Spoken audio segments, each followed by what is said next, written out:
Well, I'm here earlier. Hello. How is it going, everyone? Okay. The first thing is I'm gonna have to delete everything again. So, yeah. No! You actually have to restart the game for that. Okay, I didn't know that. Oh, I forgot about that. I haven't played this game in a while. Play more like now. See my microphone. Okay. I was saying more like sitting idle now and letting the game play itself.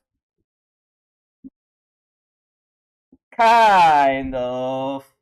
I mean, I know already what type of strategy should I follow, so that's fine. Player's name, Trauson. Um, show, yeah.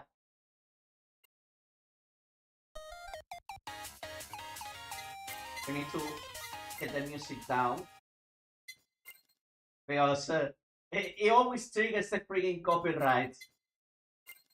So I would love to put the music of the game, but like I say, unfortunately, it is what it is.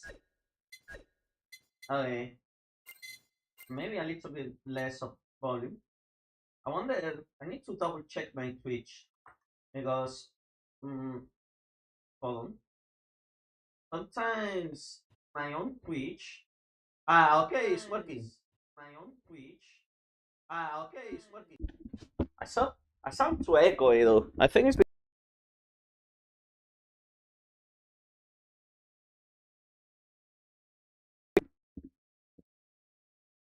Uh, I think it's because I don't put my microphone next to me.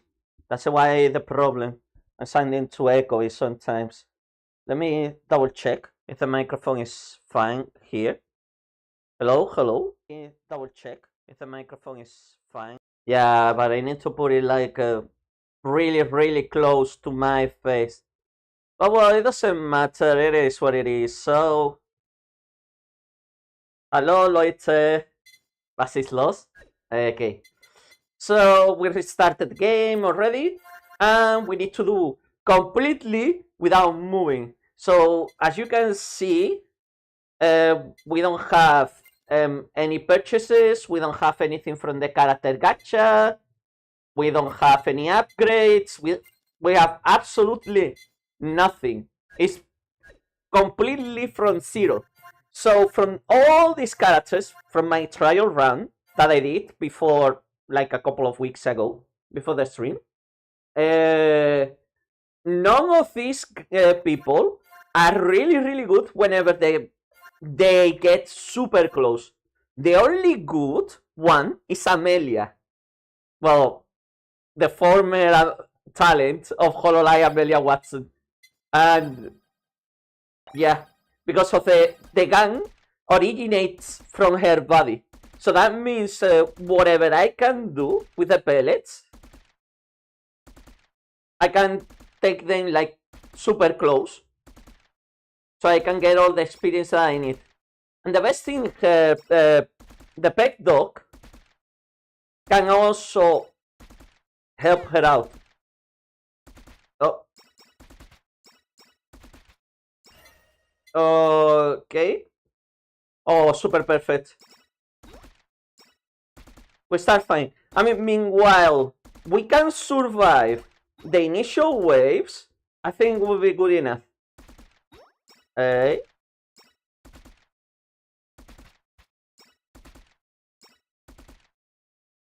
I'm not moving. You didn't get the message or what?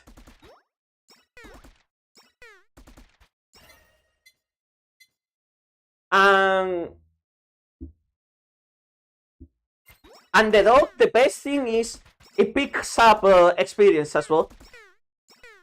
But obviously, I mean, that's the initial problem. It's not gonna be an easy start. Not at all. So you need to meticulously let them in. Yeah, I can. Look at me. Look at me, Homanizer. Of course I can. Beat the entire game without moving. Watch me. I already beaten one stage. Do you think I'm not gonna be able to beat all the other ones, or what? But Ina is not prepared yet for this challenge. Oh.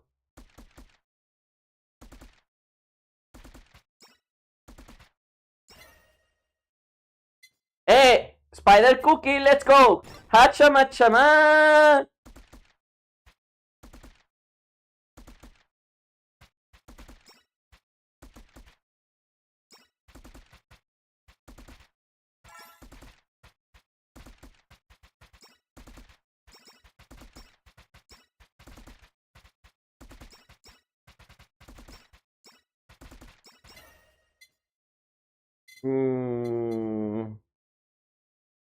No, not headphones. Maybe headphones, but for now.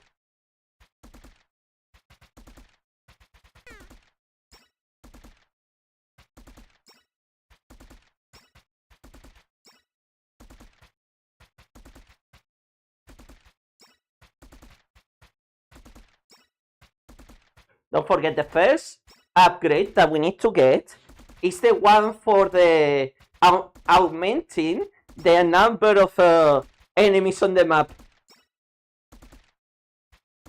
No, actually it would be the skills. I don't know which one, to be honest.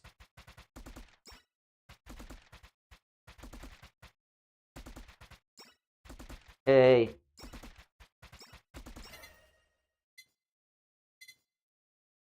Oba! Go for the... Hey.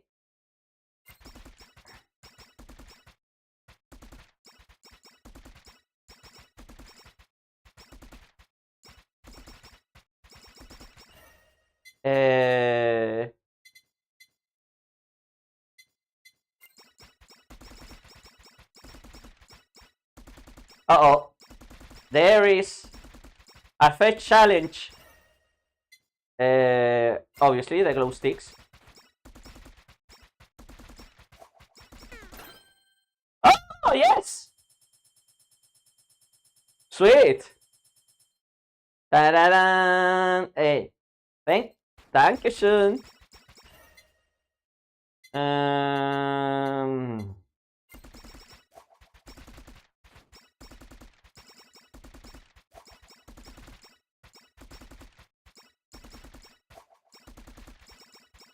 Hey.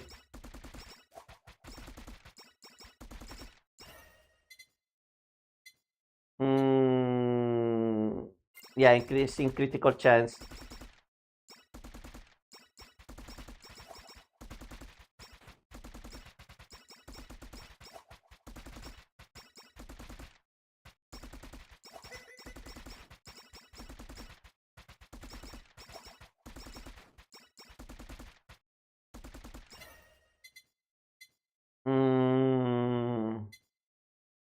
More damage.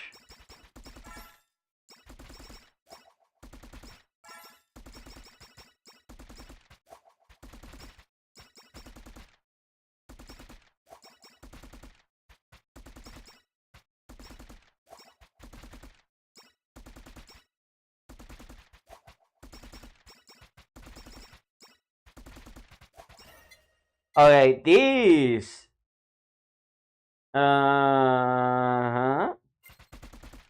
I think this is where we die now. Yep, this is where it ends.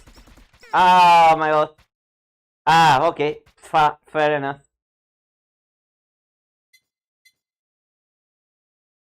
Retry. No, it's fine. Like, it's not gonna be in the first time. Eventually. Patience. Just patience. You will see eventually. All challenges, they start with hard beginnings.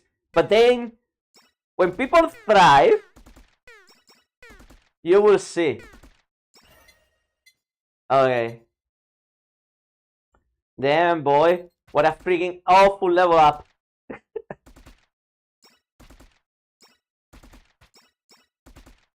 You know, like the song says, legends never die. They become a part of you. Yeah, something like that. Hey.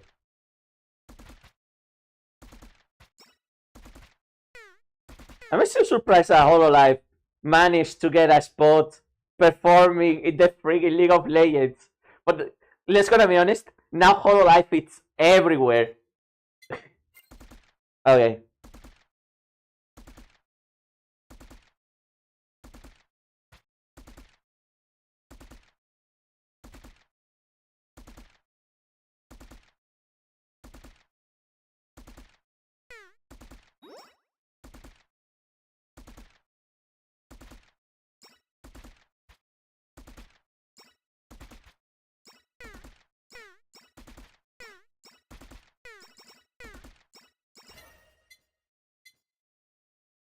Bob.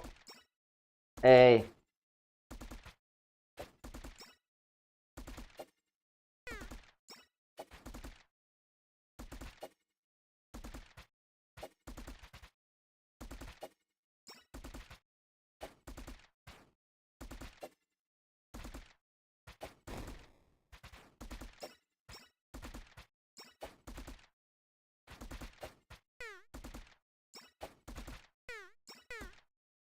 Ah. No, the Hachama cooking has to be the one. That's the one. That's the only item at the beginning of the game that literally plows through everything.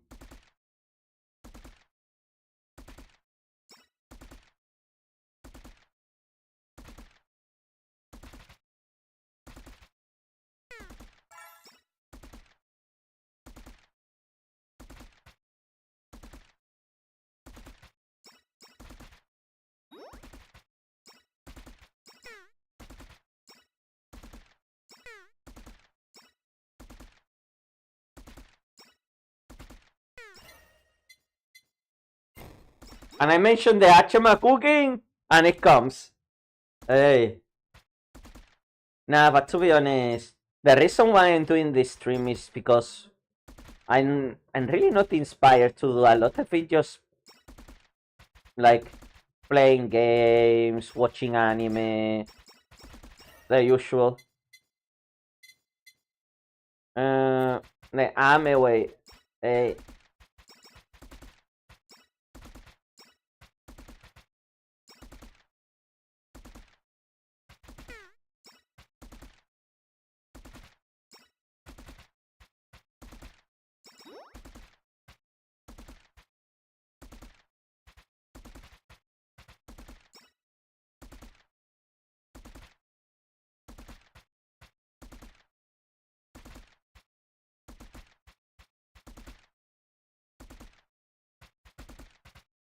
Mm-hmm.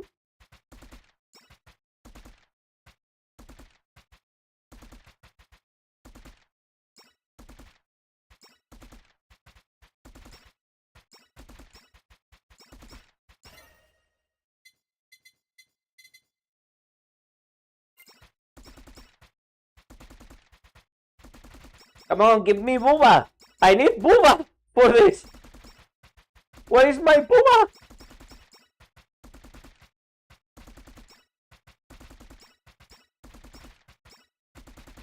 Hey.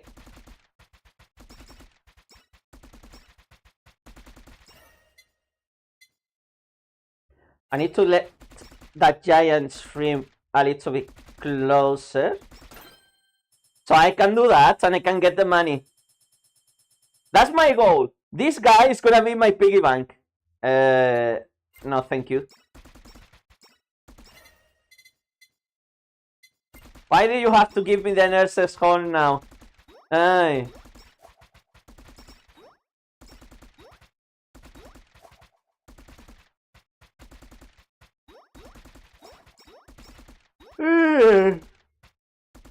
Hey. But I swear to everything, as soon as I get the Halu, No issues at all. Hey.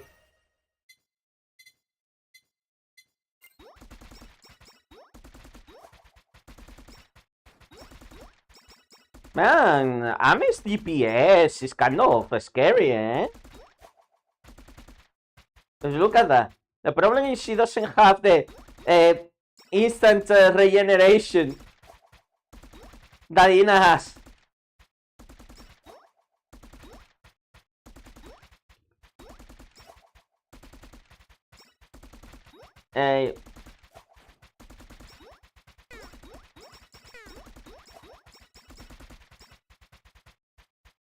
See, and I cannot push the enemies away with her. Let me see if I have enough. No, I need to get 200 more. Okay, 200 more, and then we can swap. And then it is possible. Just let me cook, okay? Let me spider cook. No, but that's doable because what I need to do is to get 500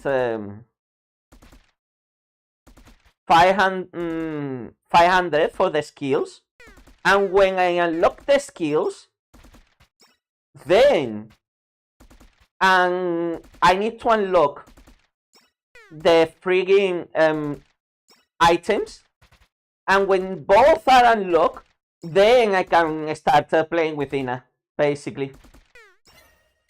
If not, beforehand, of course I cannot do this.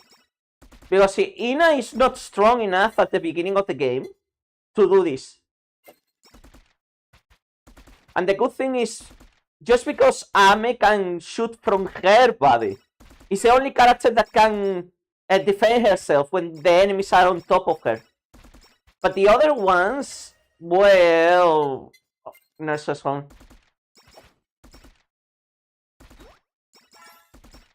Not even Mori. No. The challenge is from the beginning. I did it for the other challenge with Ina, but this one also as well is a way to kind of have like a recording of the entire ordeal. But the goal now is to not move at all and do the entire game like that. Not only just one map. No, I am not allowed to move for anything, including the Hollow House. So we are not gonna have the Hollow House. We are not gonna have a lot of stuff that will help us. But I think it's doable, and I believe in Ina. It's just, this is the preparatory for the Ina runs, basically, because it's kind of... Oh, I forgot about that guy. Imagine having movement speed. I forgot about that guy. Ah, my bad. I need to kill that guy, because that's the... I'll let him come to me, because that's the only guy that's gonna give me coins more frequently.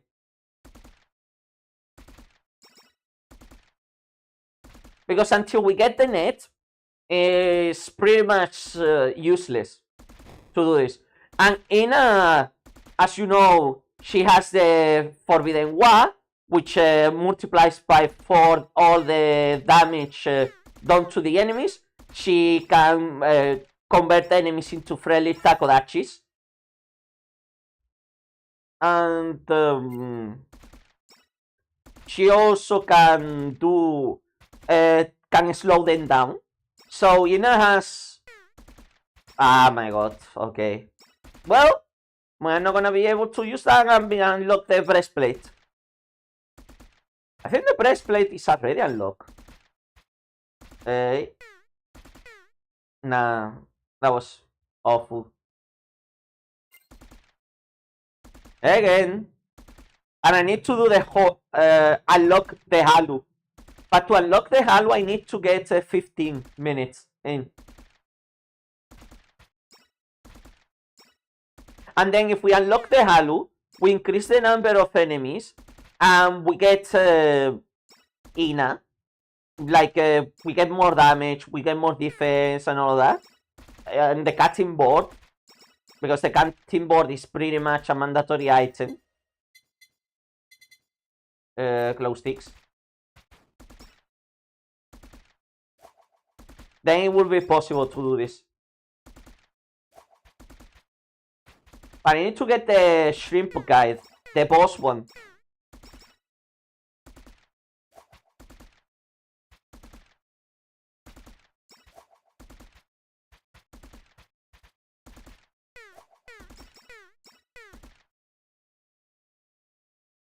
But in the end, it's up to RNG, as always. And the first time I played this game, I did the first map, first try, which is, no, it's not a very difficult map. But I was playing with Mori, and Mori can also insta-kill, so yeah, there is always some nuances to the characters. Oh my god.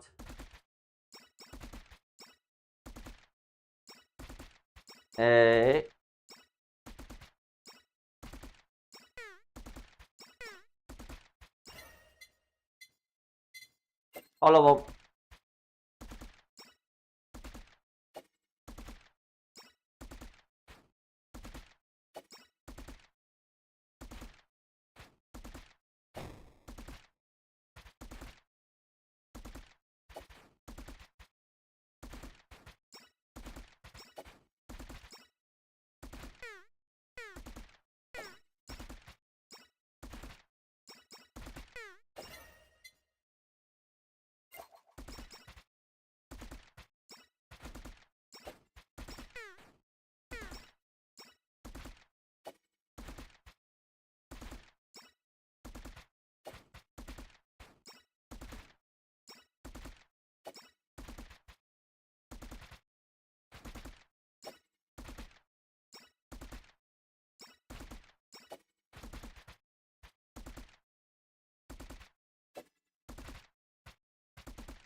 Nah. My god. Let me see if we can get the by upgrades. Old 1,000. Then the skills.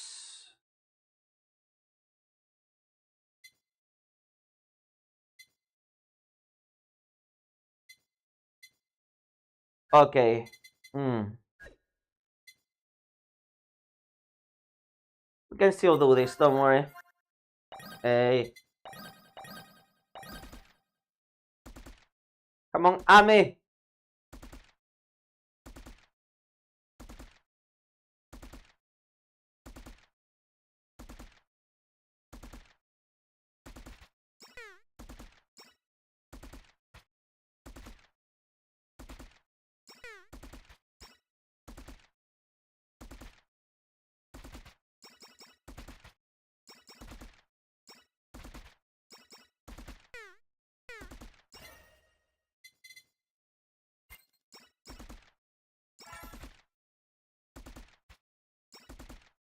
Get me some stuff, Booba. Hey.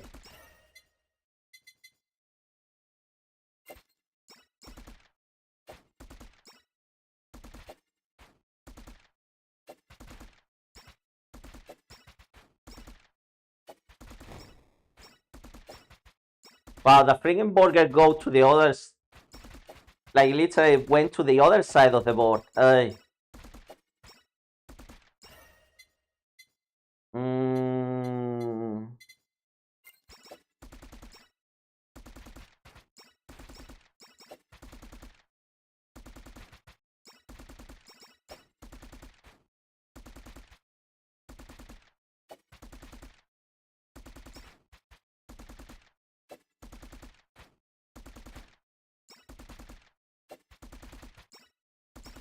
Go to the freaking other side, Booba. There is experience to be collected. That's one thing I don't like about Booba. Like, it's super random. Wherever Booba decides to go. It's not like Ame's book, like Ina's book. Ina's book is always following a pattern.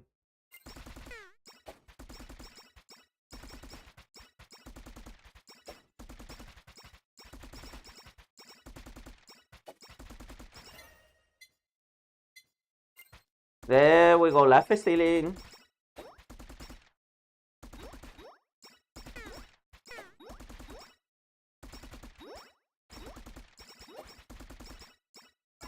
Uh-oh. Again, this.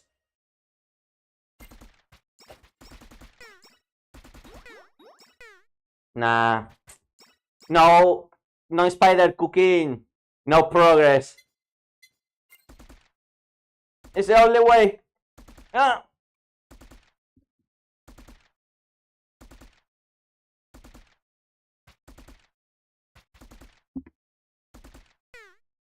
Oh. Uh-oh.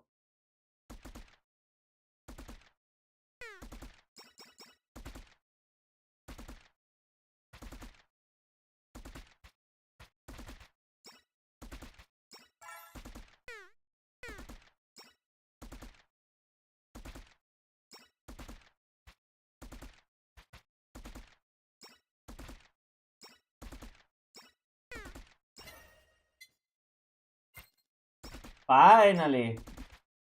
Some actual cooking.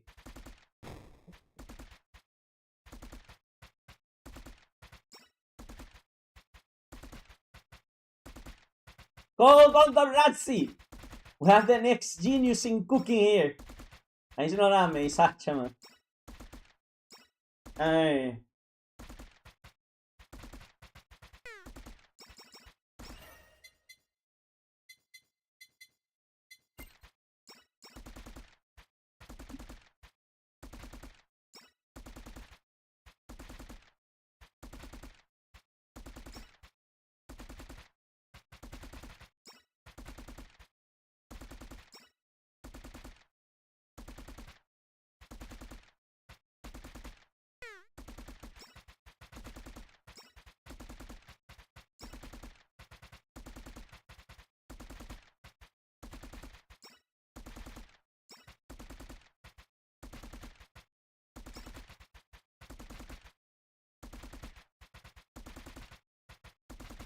Now I need to pay attention where the giant shrimp is coming from. Go, Booba.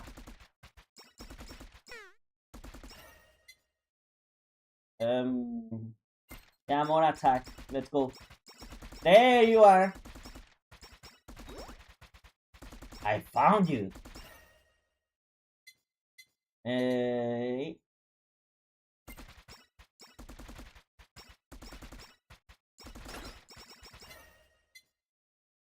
I think I did too much damage. Ay! Oh, the irony. Well, fair enough.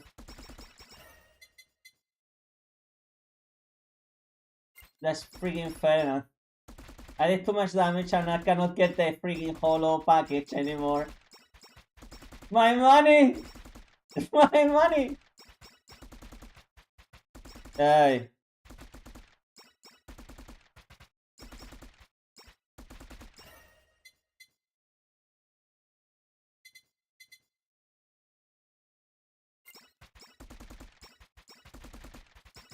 I'm gonna use the headphones.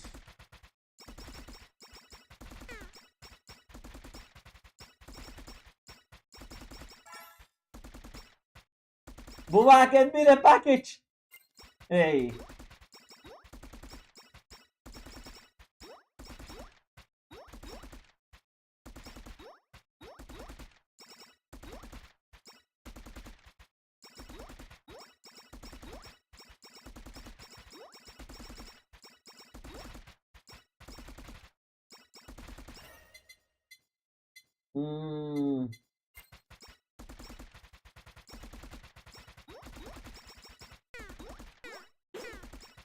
Nah, same.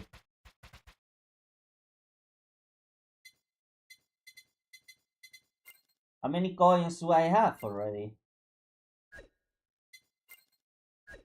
I need 80 more to unlock the skills.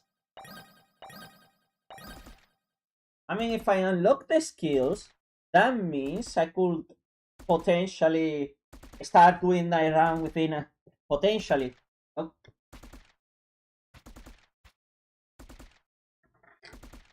Mm-hmm.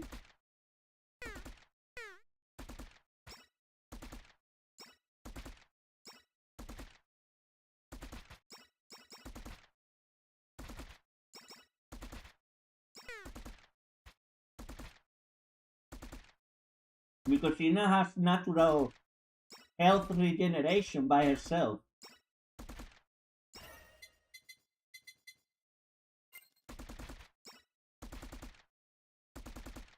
Right?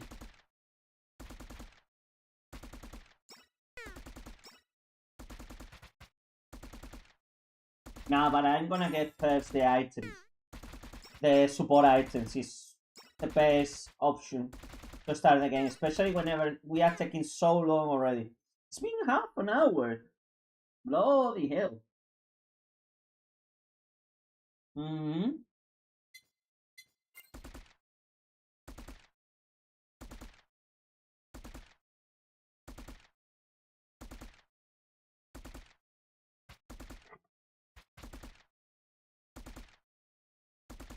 Mm-hmm.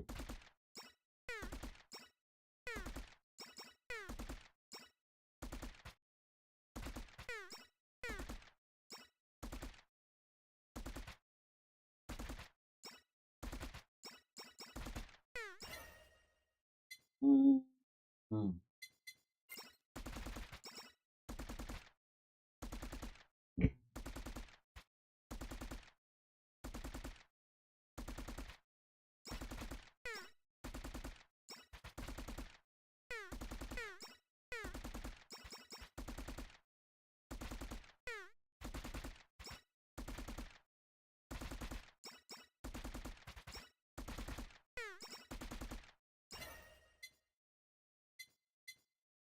Man, this is awful.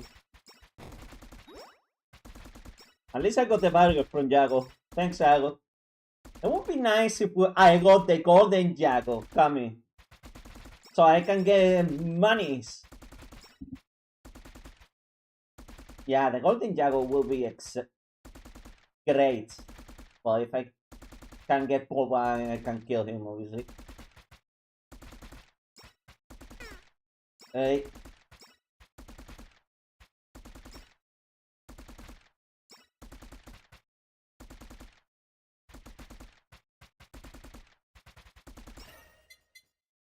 All healing is double.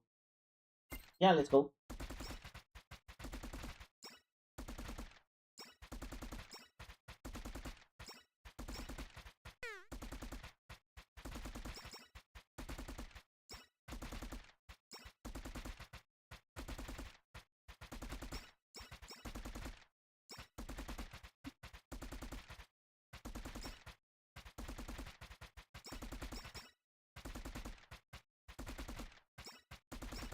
Nah, but I'm not gonna survive that guy. Definitely not.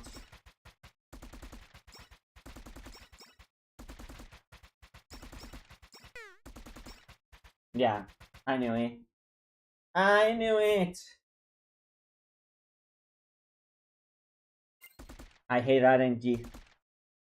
I freaking hate RNG.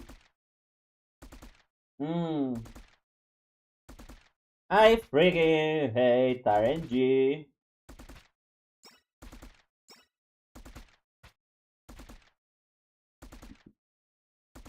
Hey.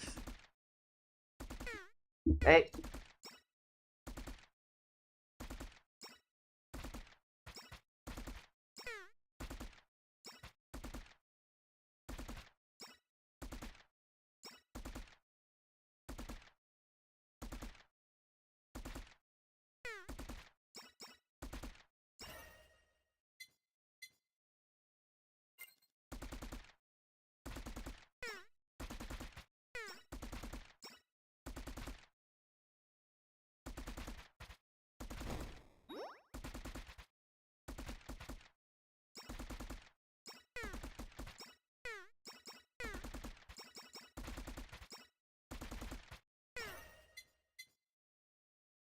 Nah, I'm gonna lose this one.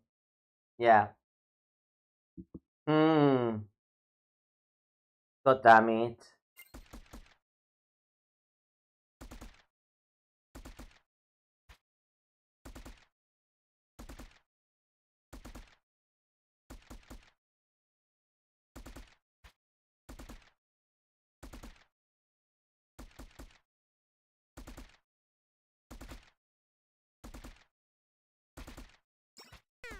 Without Booba is problematic as well.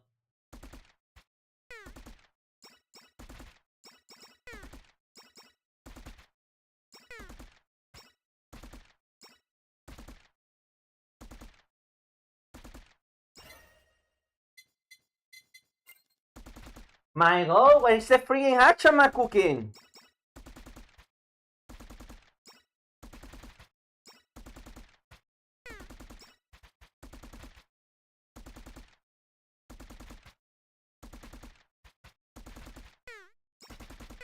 You know what? Next round, I'm just gonna try with Ina. I'm getting tired of this. Character select.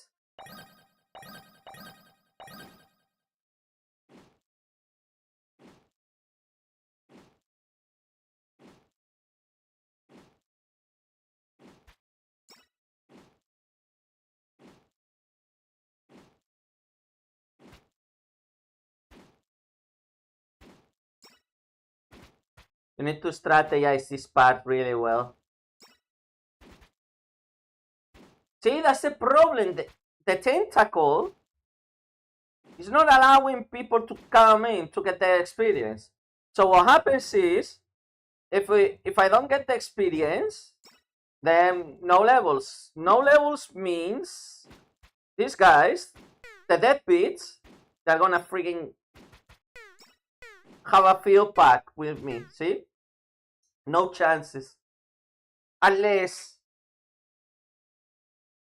I get everyone like dying super close, or I'll augment my pickup radius.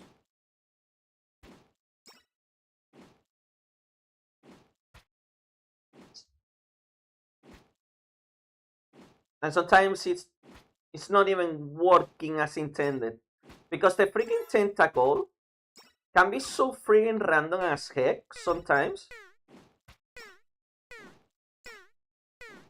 See, like I said,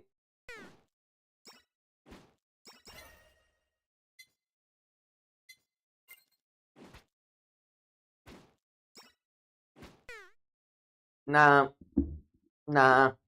One more with Ina, but I definitely need the skill or the freaking item or the freaking net. Without those, I cannot progress anything with this. I'm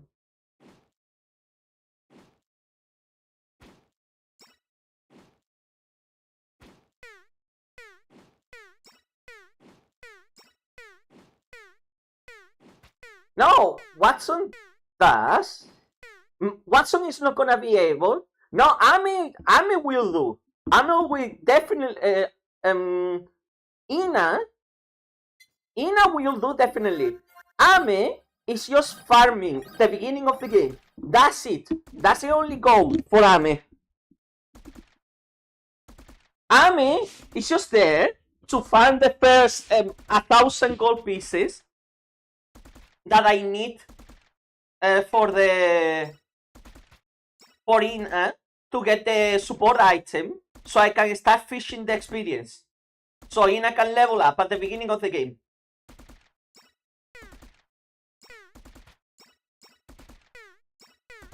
But see, Ame is doing much better than Ina at the beginning. And she can even level up.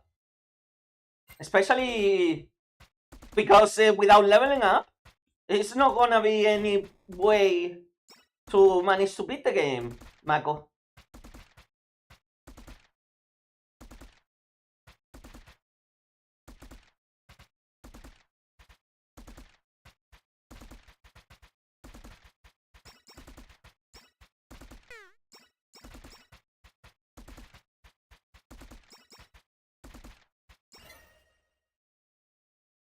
the nurse's horn. Now I'm getting a good run.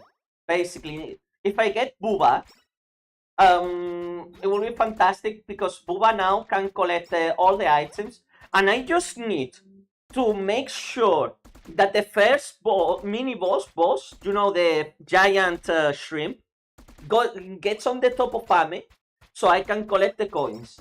That's the only purpose of playing with Ame. Just farming the initial 1,000 coins, and that's it. And then Ame is gonna be bye, live her life, go and become an independent YouTuber. The agency doesn't need you anymore.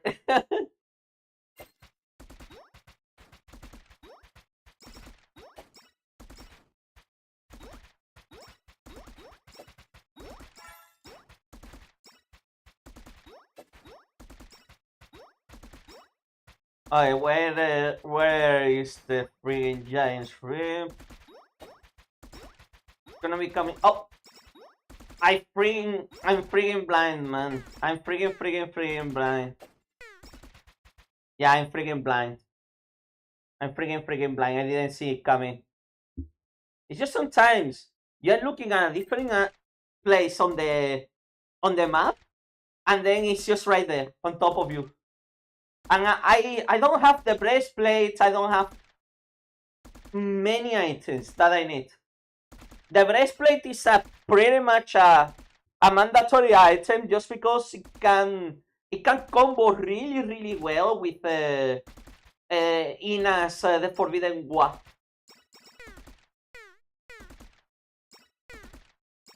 It's just Ina is perfect for this challenge. Yeah, get the dog just to get more XP.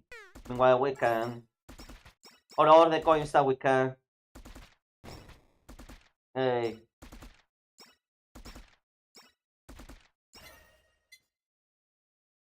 My god, this is horrible. What a horrible situation. But I'm not aiming to get like very far in the stage of the game with Ame only. Hey.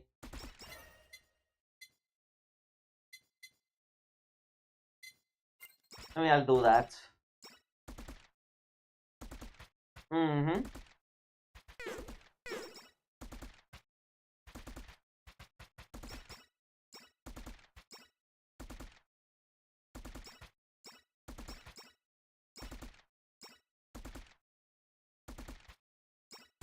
Mm-mm-mm.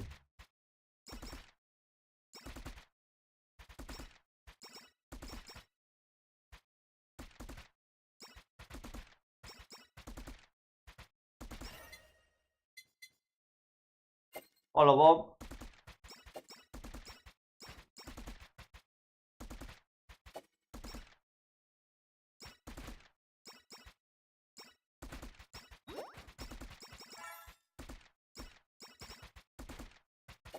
Perfect.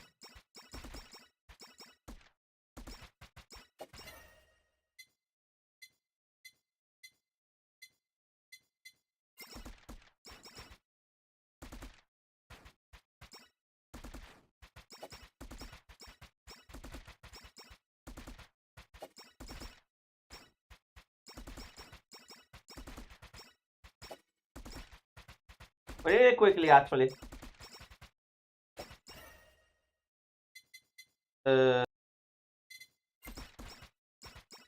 Increasing critical chains.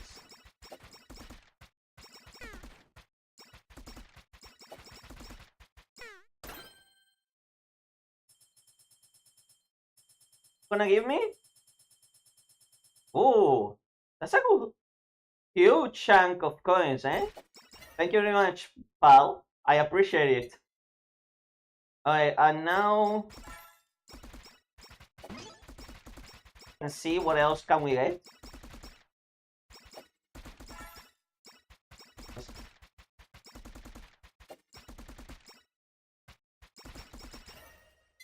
Okay. The number of enemies that we are killing.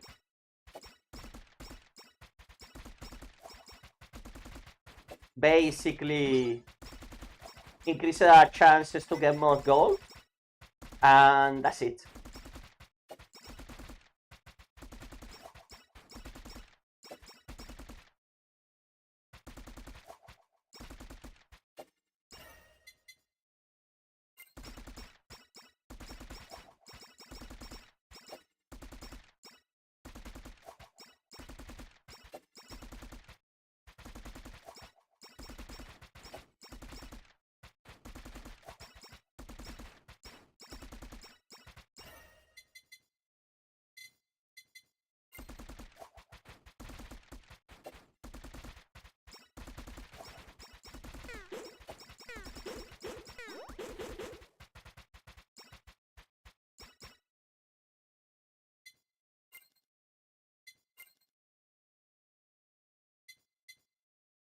Get the skill.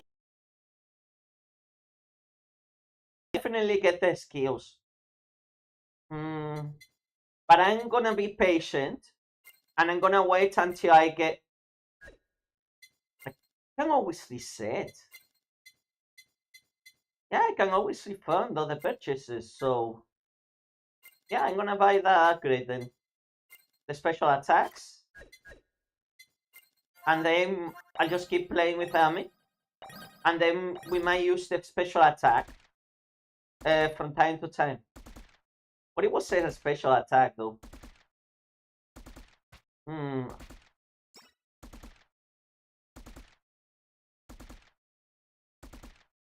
Hey.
Now,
oh.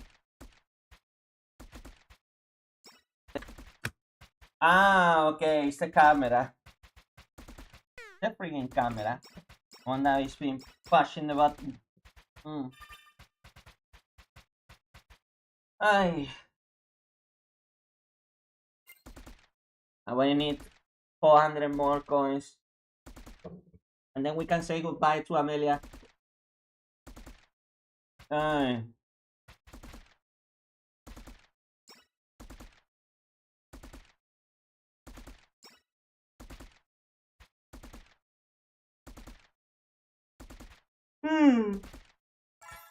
Okay. Another 10 coins.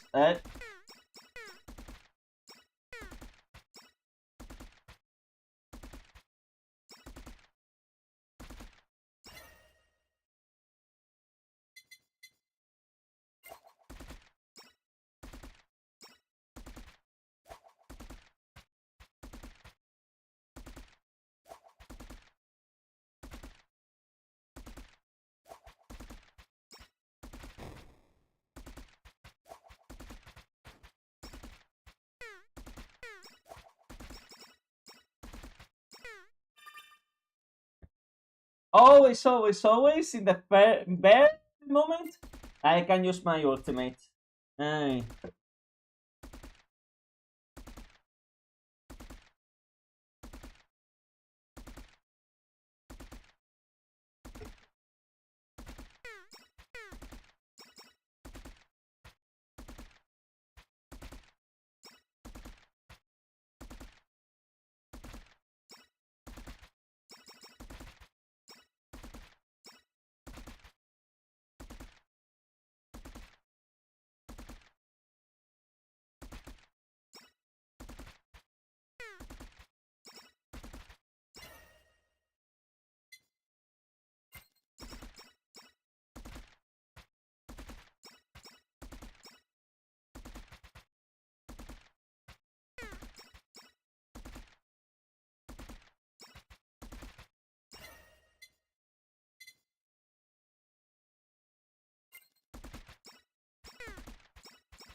Mm. Come on. Not even a minute, man.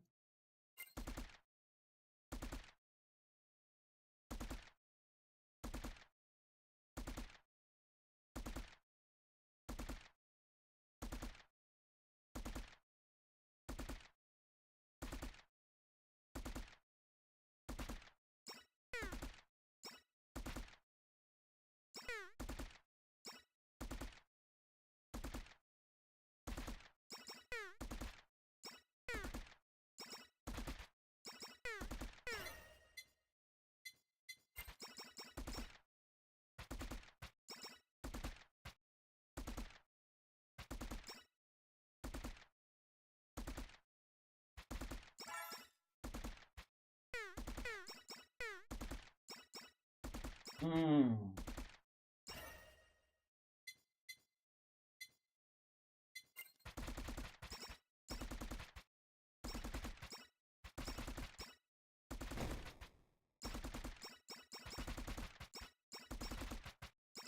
At least with the gun and the dog, I can sort myself out.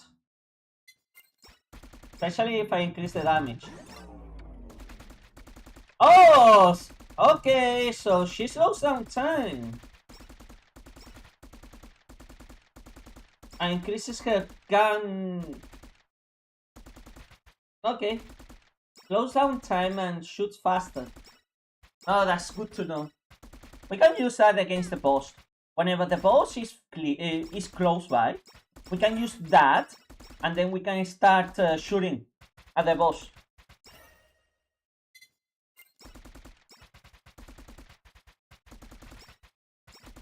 Like Saguardo! Well, not exactly like Saguardo, because Saguardo stops time, doesn't slow time. Hey.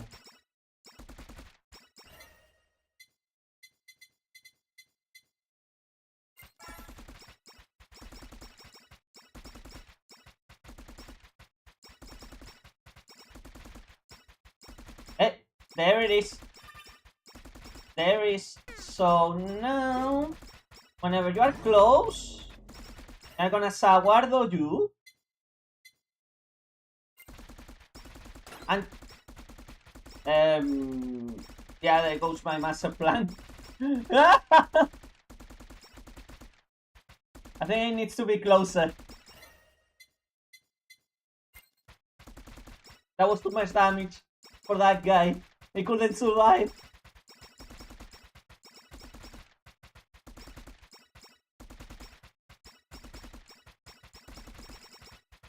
Nah, but she is doing a very good amount of damage as well. Yeah, why not?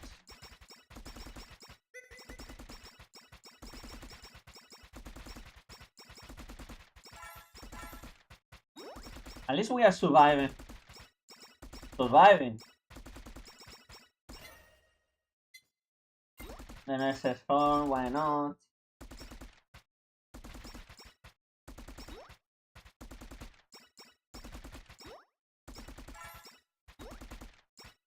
Hey. Can we... Whenever those takodachis come in, now we apply Saguardo to them because, yeah, they are on a timer. That's what I wanted to say. Like, even if we don't kill them, it doesn't matter because we can definitely stall them. And probably the big takodachi is gonna come soon after this. I'm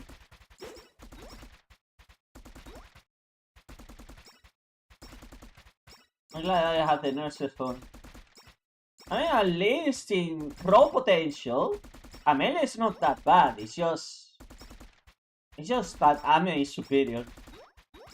Ina is superior. The friendly taco.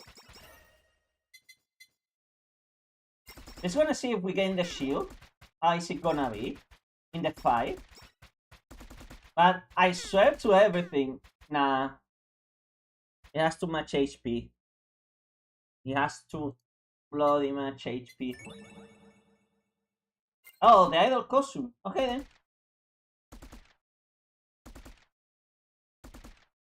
That can be good. For Ame, because her skill with a slowing time can actually make me be like daka daka daka daka all the time that I need like a fast escape from an attack situation.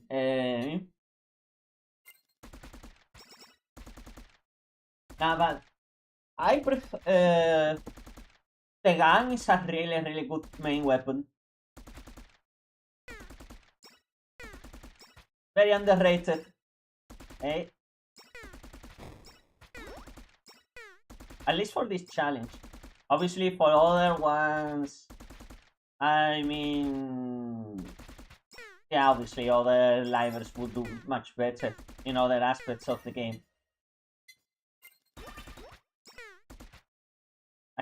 I should have done it. I should have done it. I should have done it. I should have activated that. Then it's fine. Anyways, Ame's turn is gonna be over really soon. As soon as I get 1,000 coins, it's over for you. Hey.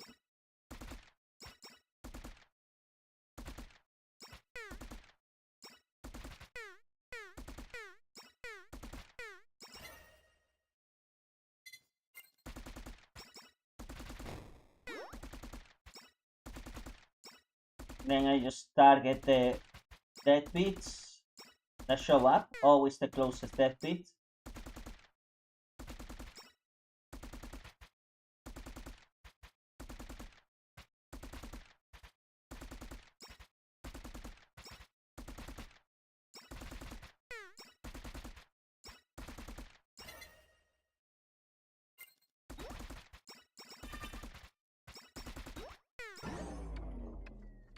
Ah, too late.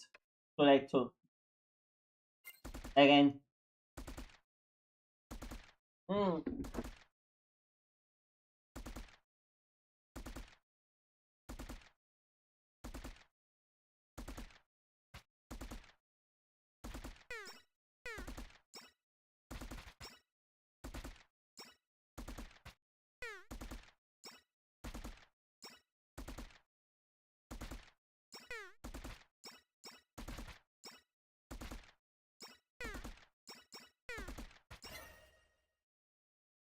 Lifesteal.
Hey.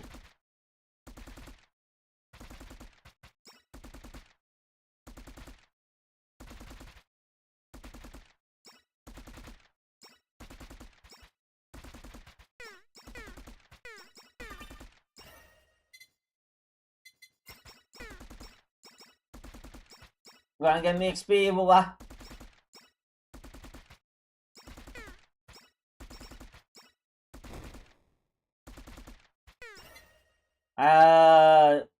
Not at the moment, Ice-T. Not at the moment. I'm preparing myself to win. How's it going, man? Oh, yeah, in the road to victory. Well, if I could walk to victory. I'm just in the road to victory, but I'm not walking through it because I'm not allowed to walk. The concept of walking, what is that? When you can do perfectly, like staying on your freaking room for hours, not even moving a muscle, and getting people all over the world to see you. I'm kidding, I'm kidding. I'm not talking about myself, by the way. Hey. I'm not projecting. I swear to God. I'm not projecting. I'm not getting insane. No, but by the end of the month, I'm gonna...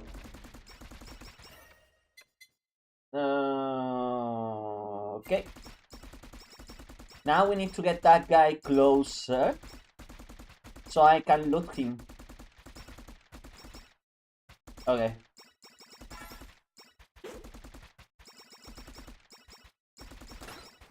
Aye! Mission failed!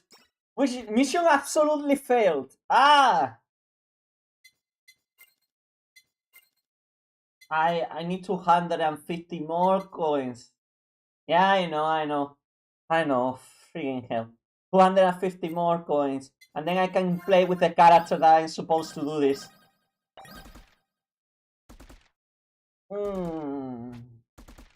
But yeah. That freaking ultimate is more powerful than I think. So...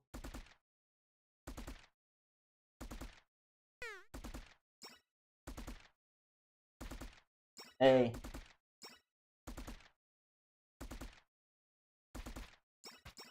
But I tell you, as soon as we get the support items, everything's gonna be okay.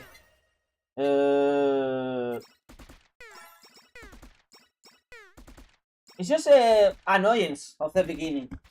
It's the most irritating part of the run, because then, honestly, I'd rather prefer to just waste 1 minute each run than the entire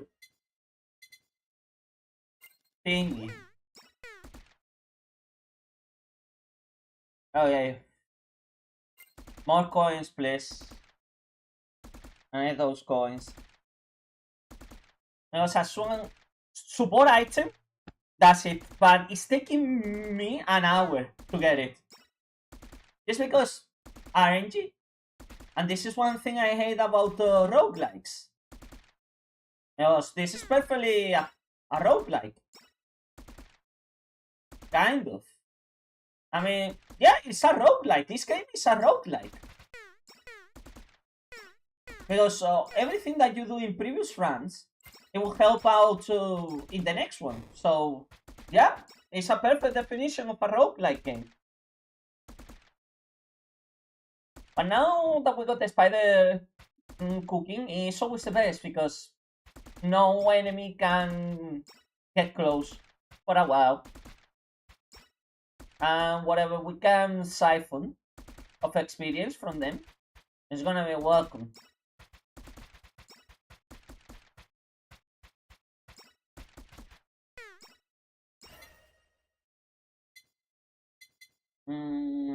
Yeah, like that.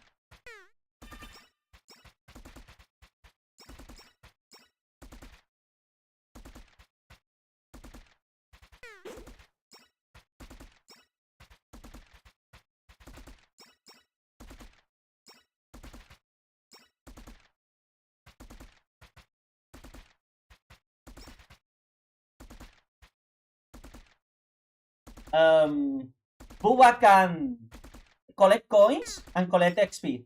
And Booba does an attack, but Booba is super random because Booba goes wherever Booba wants to go. It's not like the ancient one that follows a pattern. Booba doesn't follow any pattern. It just goes wherever Booba wants to go. That's why I don't like it. I don't like Booba. It's good that we have Booba, so Booba can collect the items and the coins for us. But that's it. That's the only relevant thing that he can realistically do. Okay. And now we need to wait until we see the giant. There we go. There it is. Okay. Oh. Okay. I always overestimate. So, if that guy, it needs to be super close to do that. Because definitely Ame can gun it down. We just saw it. No problems. But well, if Booba stops freaking going all over the place and goes to the places where there is experience and coins, I will freaking appreciate it. Freaking dog, going wherever he wants. They say best boy, okay, yeah, sure, but still.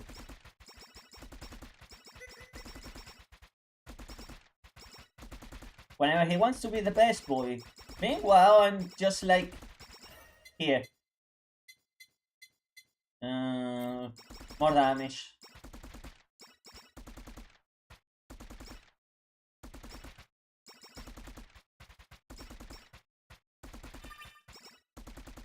And now whenever the friendly takodachis come by, just the takodachis come by, I'm just gonna use that. No, I need to use this. Don't worry about that, they will just disappear.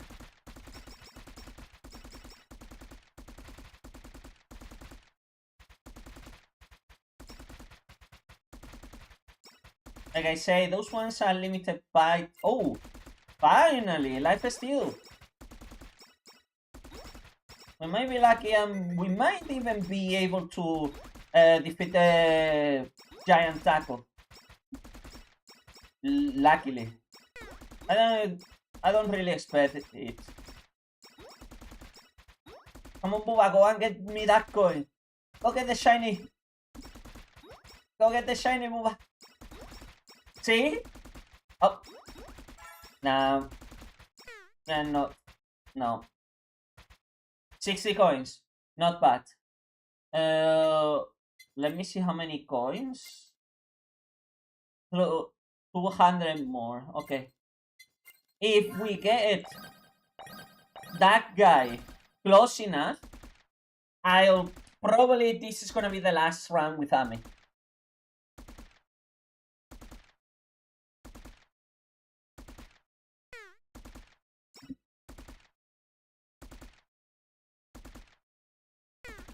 Obviously, we survived to get to that part of the game. Because we could die. We could also get lucky against the Golden Jago. But I don't expect on that. Okay, Booba. Go. Get me experience.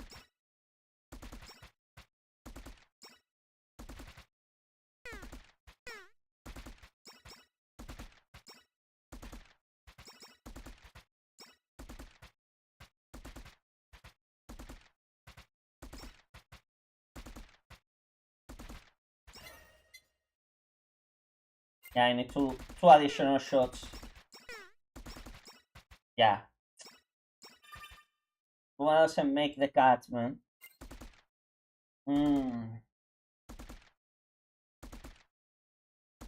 Come on. I see, do you believe in me? Because I believe in myself. I don't believe in Ame though. And this game RNG. Hey. Ah, thanks. I see. I need the power of everyone. Friendship. You know, friendship is the strongest. Okay. You know what? It would be interesting. I just thought about this. Analyzing why friendship is the strongest superpower. Because it's true. The power we are is predicating. Oh, obviously, absolutely busted. It would be nonsensical to play the game like that. It will have no challenge at all. I'll say this. The game is actually pretty easy. It's not too...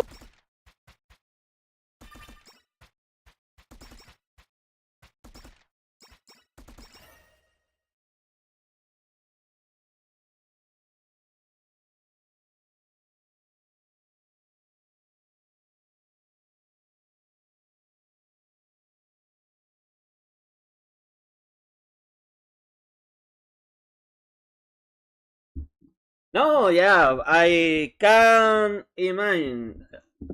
I mean, like I say, if there was no time stop, it was no a lot of the stuff that they make the game, it would be actually kind of more difficult. But like I say, the challenge, the game. Oh, the first time I played this game, I managed to clear the first map easily. When I play Vampire Survivors, the first time maybe I'm talking about with experience as well, but when I did it the first time in Vampire Survivors, I could never finish the first map on the first try, ever. But when I played this game the first time, I did it.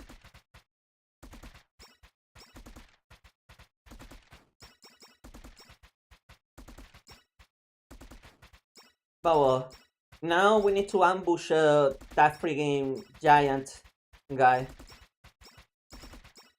It's like I say, meanwhile, I have the spider cooking. There's gonna be nothing around that is gonna threaten me heavily. I might get close, but... Oh, there is that guy. Okay, come here.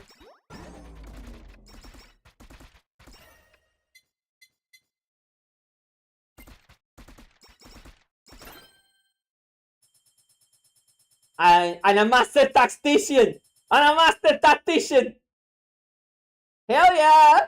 I'm a master tactician! I did it! I freaking did it! I knew. It's just it's just patience.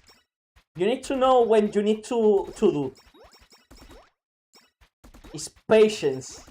Patience sometimes. You know, the best snipers are not because they have an incredible accuracy.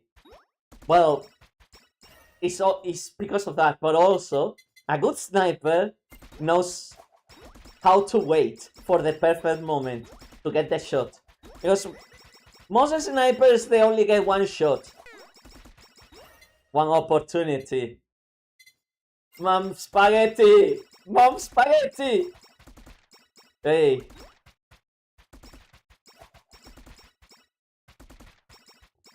And well, now I will just continue to the run until whatever happens, honestly.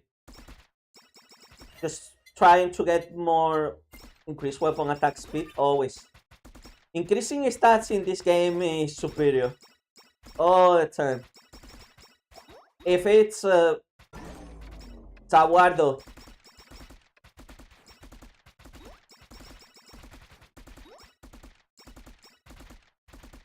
There we go.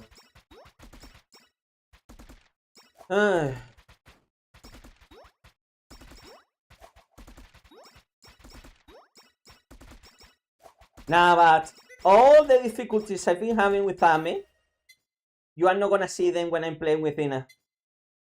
No chance. Oh, Booba can stun targets? Look at Booba go! What the heck? He's fat as F, boy! Booba!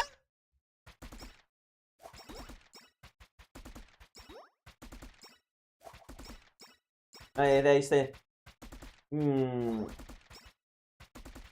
Yeah, exactly.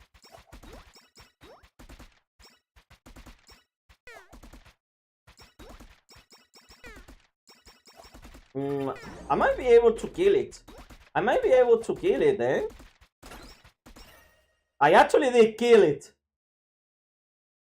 Oh well, that was an unexpected turn of circumstances. I mean, I'm glad I killed it, but was not in the plan. Increase damage.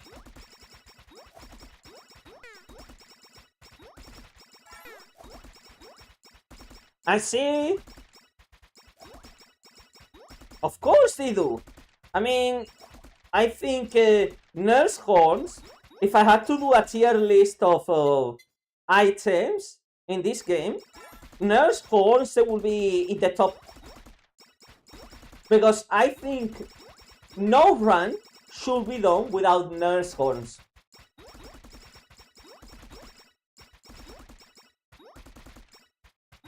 But Booba is doing its part, eh? Magnificently. Look at Booba go.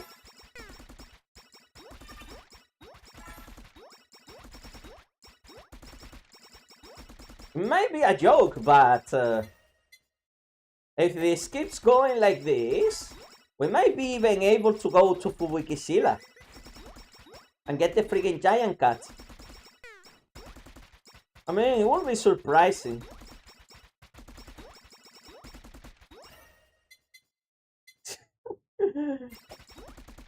Oh, I'm gonna be honest with you. Tier list videos. I have an extension on Chrome that skips like sponsor ads and stuff like that in YouTube. And there is one extra thing that thing does, that is you can skip straight away to the part of the video that is important, according to the community of that extension. Every single time I watch a tier list, it always goes to the last minute of the video. So, and I did a tier list of waifus from Black Souls, but no, yeah, it's a shame, but honestly, most of the time when, hey, look, it's the teammates. Hello, teammates. I'm here.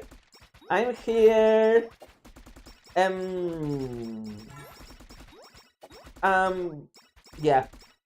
But even I don't need that extension. And every single time I see a tier list, I don't want to hear no one yapping. Either go to Reddit and check on more specialized websites for those kind of stuff, and I just look at an image. I don't need anything else. I just need to look at an image, and I don't want any more explanation. What is the best? That's it. Because I assume either two things. The person has done their own research, or it's a community effort. So that's why. But yeah, no. I think I'm going for Fubukisila, eh? And I'm surprised. Bro, I mean it's stronger than I thought, eh? If we get to the 10 minutes, it's gonna be amazing. Amazing. You know? Amazing. Hey. I need to stop with the pants, honestly.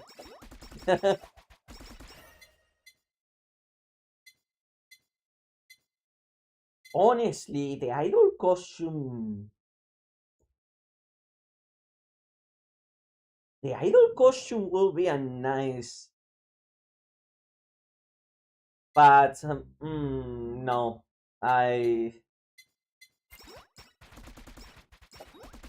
After careful deduction, I concur that no, Ame is not an idol.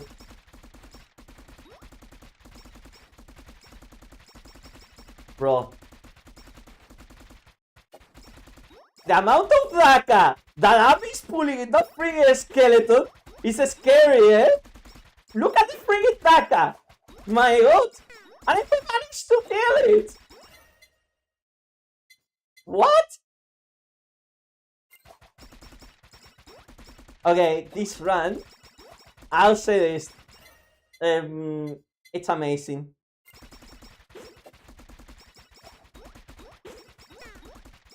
So I just, well, it had to end. But at least I managed to get all the coins. Oh, good job, Bob. Oh, sorry, that is... You know what happened, Einstein? I freaking broke. You know what?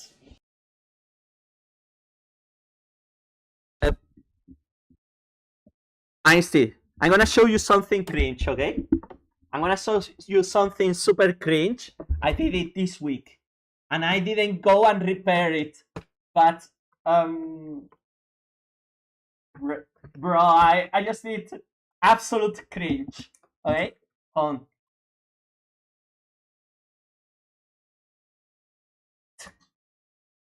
And I should not say anything about this because, ow, friggin' whatever, ambulance.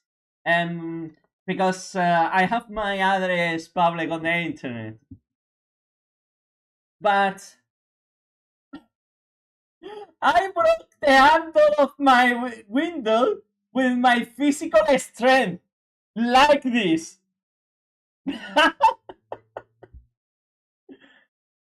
Bruh. I need to buy a new one. So the window right now is freaking open and I cannot close it. No matter what. And I don't know how expensive is this, but I need to do it before I go to Leipzig. So I probably don't gonna do it on Monday. On Monday, I have to go to the whatever it is and buy it there, basically. Well, it's time for me to say goodbye. Yes, please. And now we have unlocked the support items. So now that we have unlocked the support items, we can play with Tina. And no, the net. Because this is what we need. And now it's gonna be far easier.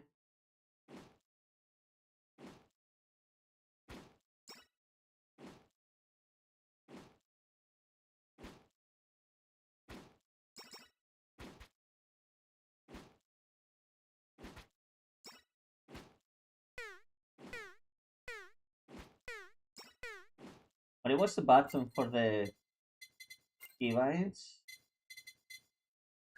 Control, okay. Spider cooking from the beginning, let's go. I do, don't worry. I have a screwdriver.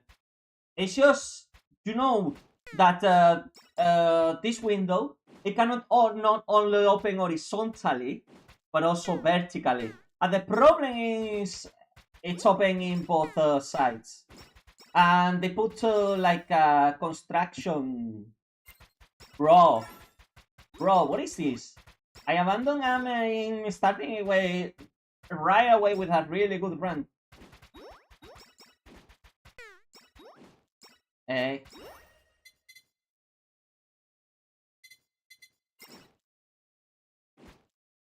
Yeah, I don't think they will be expensive either. It's just the annoyance. Now I need to go to whatever place. I need to get this stuff. And you know I don't speak German fluently. Started to get there. At least to more or less of a degree of a I understand people when they talk.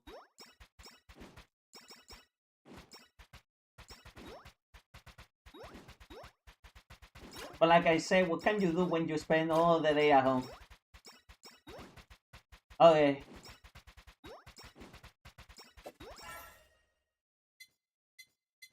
I need the glow stick as well.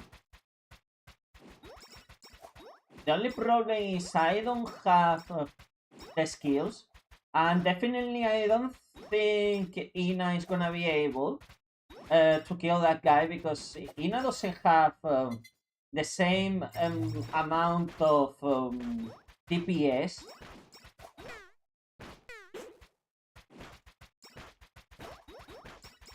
That Ame does.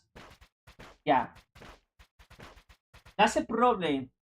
In DPS, Ame is better, but in survivability, Ina is much better.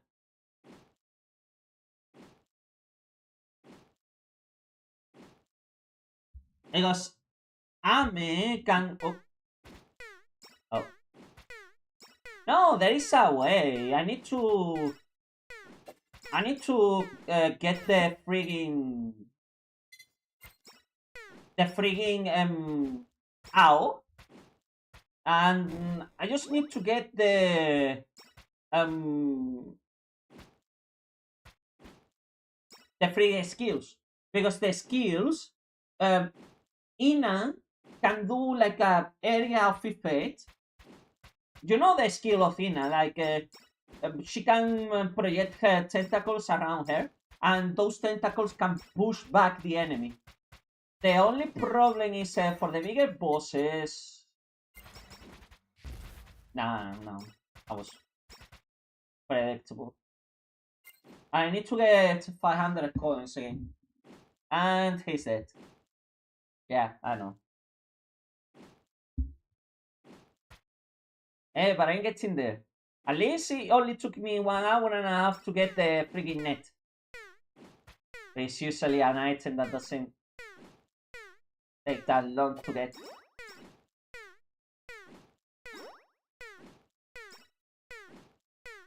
Now, I need to be careful with the streams.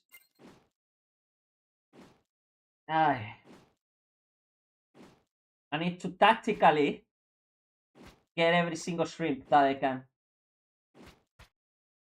Because the one that is gonna give me the XP necessary to level up is that group. That is right there. That one.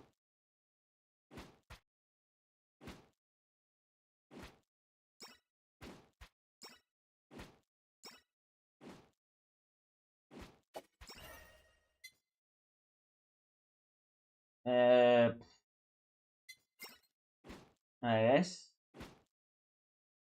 Nah, but like that, it's gonna be a problem. If not, the no boy, no forbidden what? I mean, no spider cooking.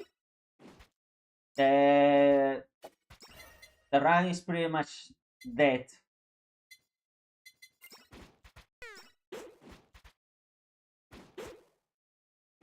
Unless I start get lucky with the frigging. No. The knockback is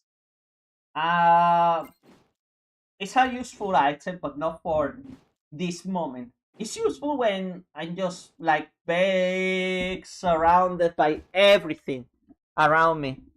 When I have like a no escape situation. Okay.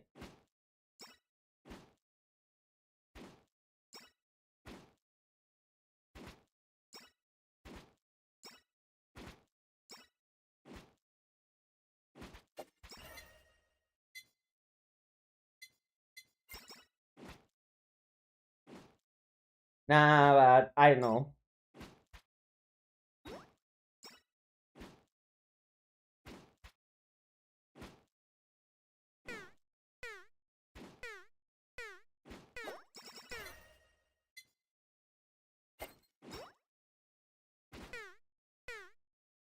Yeah, no. See, this is why I was playing with Amelia. Because Amelia can just make sure that no one stays on the top of her.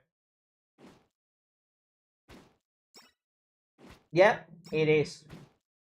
It is. Because sometimes, I don't know from what angle, but sometimes you can actually hit the people inside of like your tentacle and everything. But I don't know exactly which angle it is. So, yeah.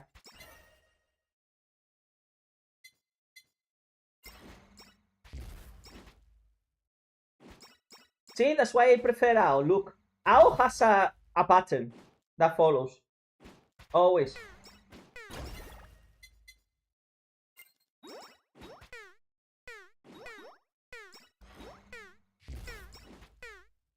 No, but RNG.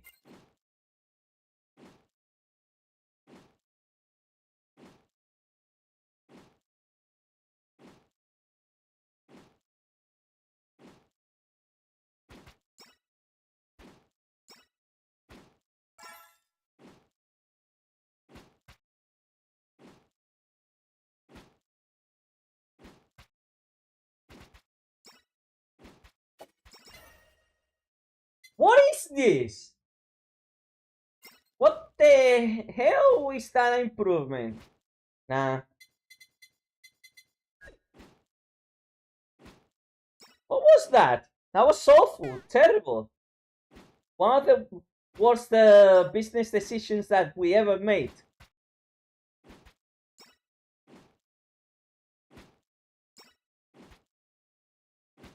My god.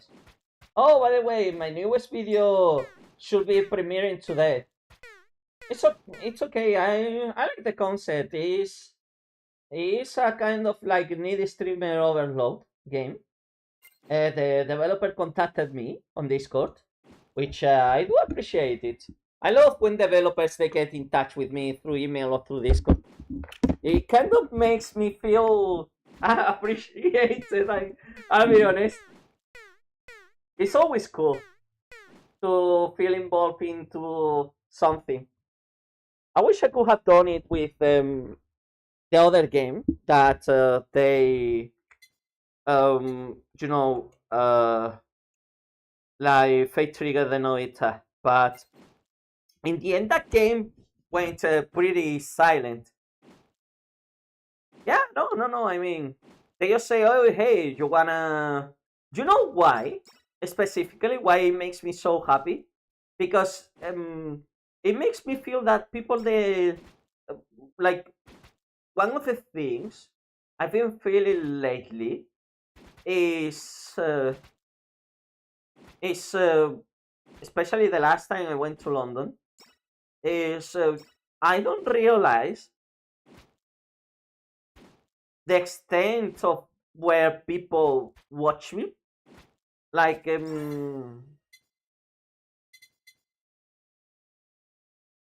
you imagine that we get the full meal and then we get the friggin' the the one that we won on the video? It was with a full meal. We went, but we don't have any DPS for this.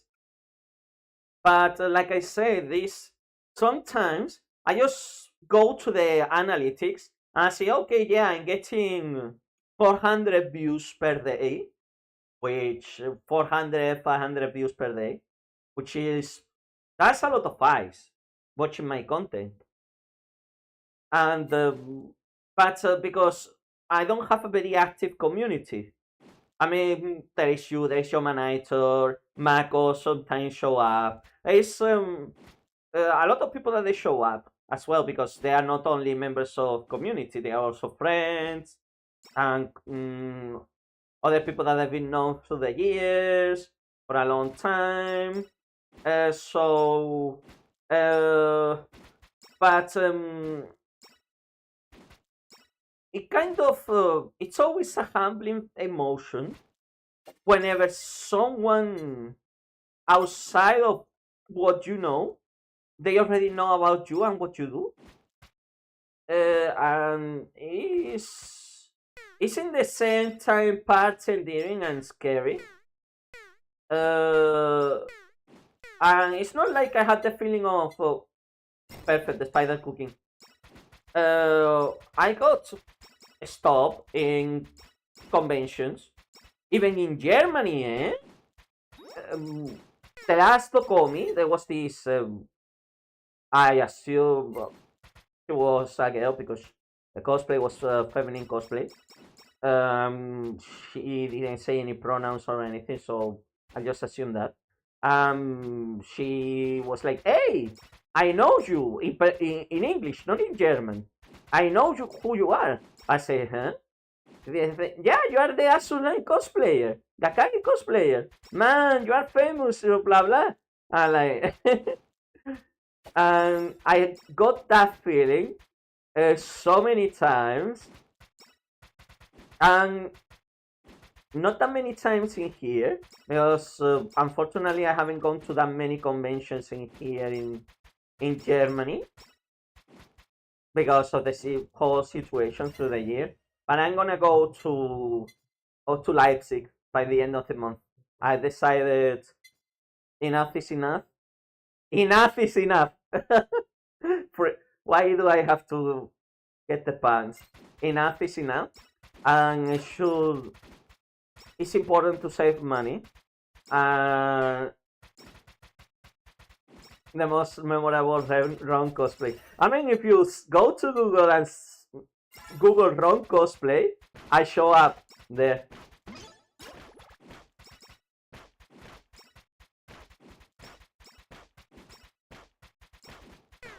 I know. Maybe I should. Maybe I should farm a little bit more with Ame.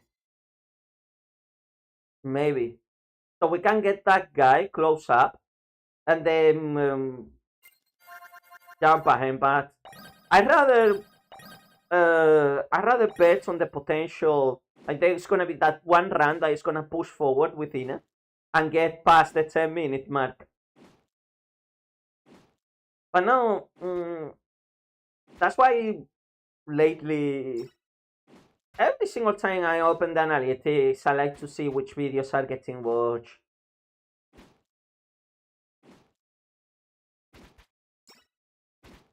But yeah, no, it's and even with other stuff, is it's getting me closer. You know one thing I see? You know when I was uploading the videos I was working on my cosplay of Ron, I actually have a couple of unreleased parts of the saga when I was building the cosplay from that I haven't released yet. And sometimes when I find myself seeing those videos, I'm like, it's been 4 years. Yeah, 4 years. A long time. 4 years, such a long time. And I haven't upload those videos because I uploaded like doing the clothes, doing everything, but I didn't upload the entire thing. It's just content that is sitting there. But people they were gonna be super confused if they see my old room in London. I like that room. I like that room. It was cozy. But I'll say this, I'm much better here.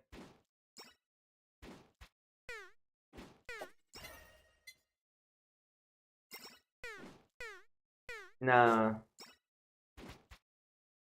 Uh, maybe one day I'll just upload them. I'll decide to edit them. I have so many videos from London that I haven't released yet.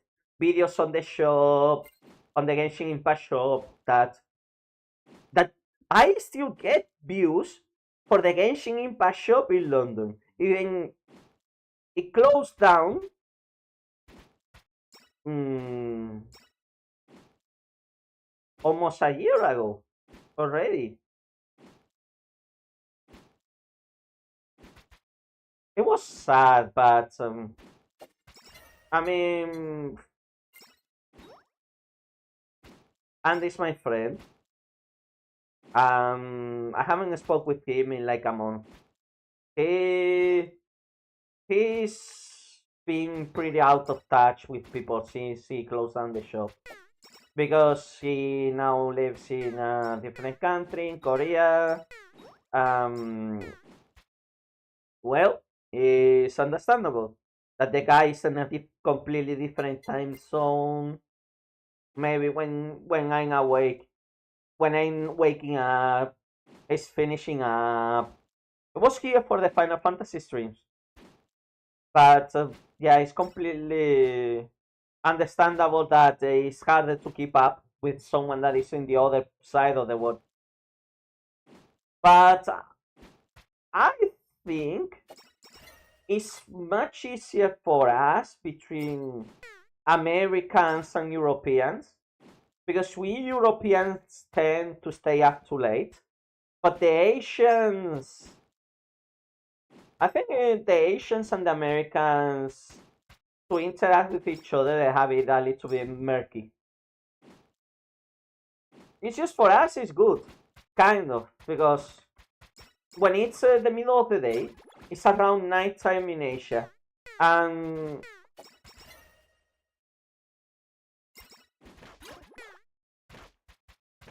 I'm getting awful luck. Um, whenever it's night for us, is is uh, is the evening in the United States and those time zones. So in the end, we are always. I'm not surprised why most financials play. London is such a really appreciated place to do financial stuff because it's in the middle of the world. Well, okay, what is the middle of the world technically? Because some maps of the world they have America in the middle, and then they have Europe and Asia in the other one. Then the Asian map has Europe on one side and America on the other one.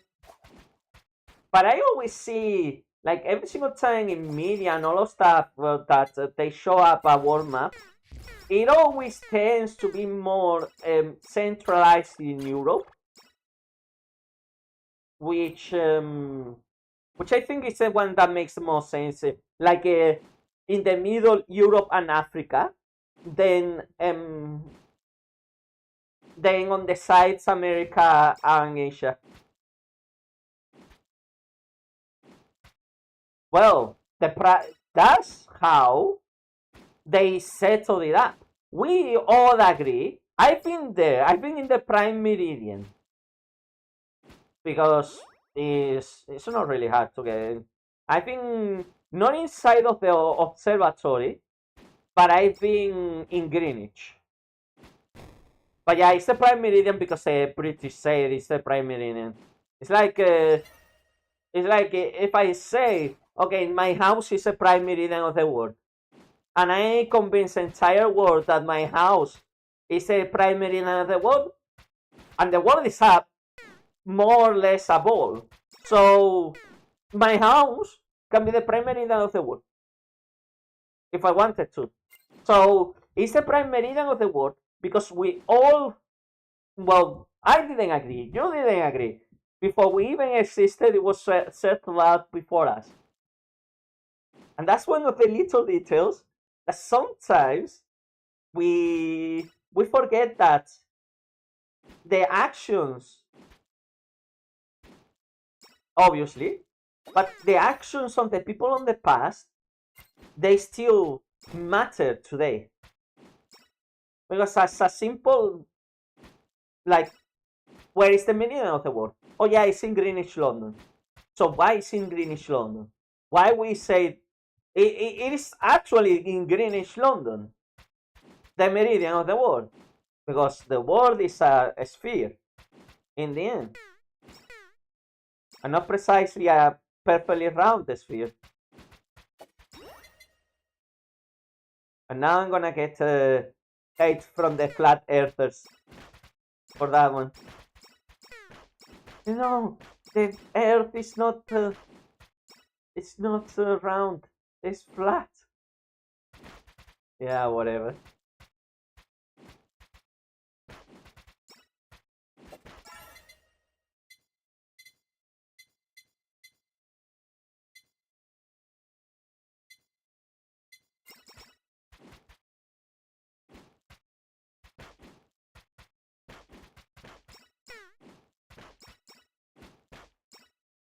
Nah, but in the end, it's just a matter of it's just a matter of perspectives. Like getting on topic of whole life. Okay, who do you think is the biggest agency in the world? Which one it is? Because we all pretty much agree which one is the biggest agency on the world. It's Hololive. Why? Because we have built, and the most amazing part about Hololive is something that we built together as a community. Hololive wouldn't have been as big.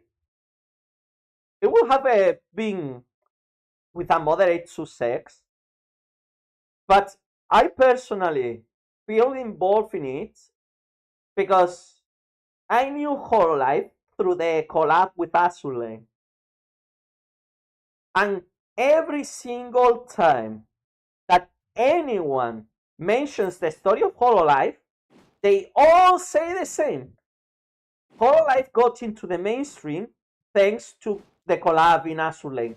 And we got interested into VTubers because, okay, yeah, we had Kitsuna AI, but then Kitsuna AI was there, and then she kind of was, oh yeah, fun.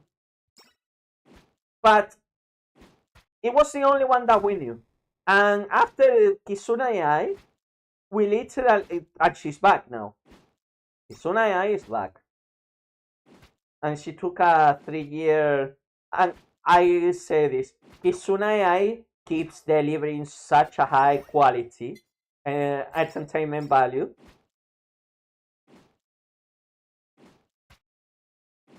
No, I remember it used to be a giant joke in the Azulane community because we we were joking about it because they put the event with Minecraft stuff and everything. And we're like, what the hell? We didn't even call it the whole life event. We call it the Minecraft event. And I did it. The only whole life member I don't have in Azulane is Aqua. Well, ex Hololive member now. But that shows you why now, and this is a reality, there is so many Hololive members living, and all for the same reason. No, yeah, we don't agree with the company now. So why the hell? It's obvious. It's obvious. From what I heard, is that Hololive became public in the stock market, and now it's a publicly traded company with the stocks. Like other companies, aka Niji. But well, I'll say this. Niji was the biggest griefer. Always on the piggy banking on the success that Hololive had. And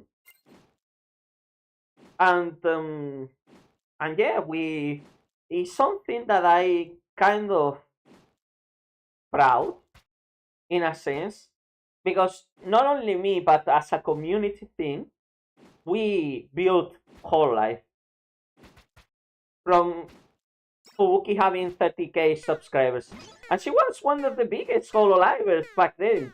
Now, if you get someone a debut they easily get around at least 100k subscribers or anything like that, no matter what in whole life. But the current focus of Hololive and the current, I can understand why the older members of Hololive, the ones that have been there, like Chinon, like she wasn't streaming, she was feeling frustrated. There is been more paths that we, with time, have been learning about the VTuber industry.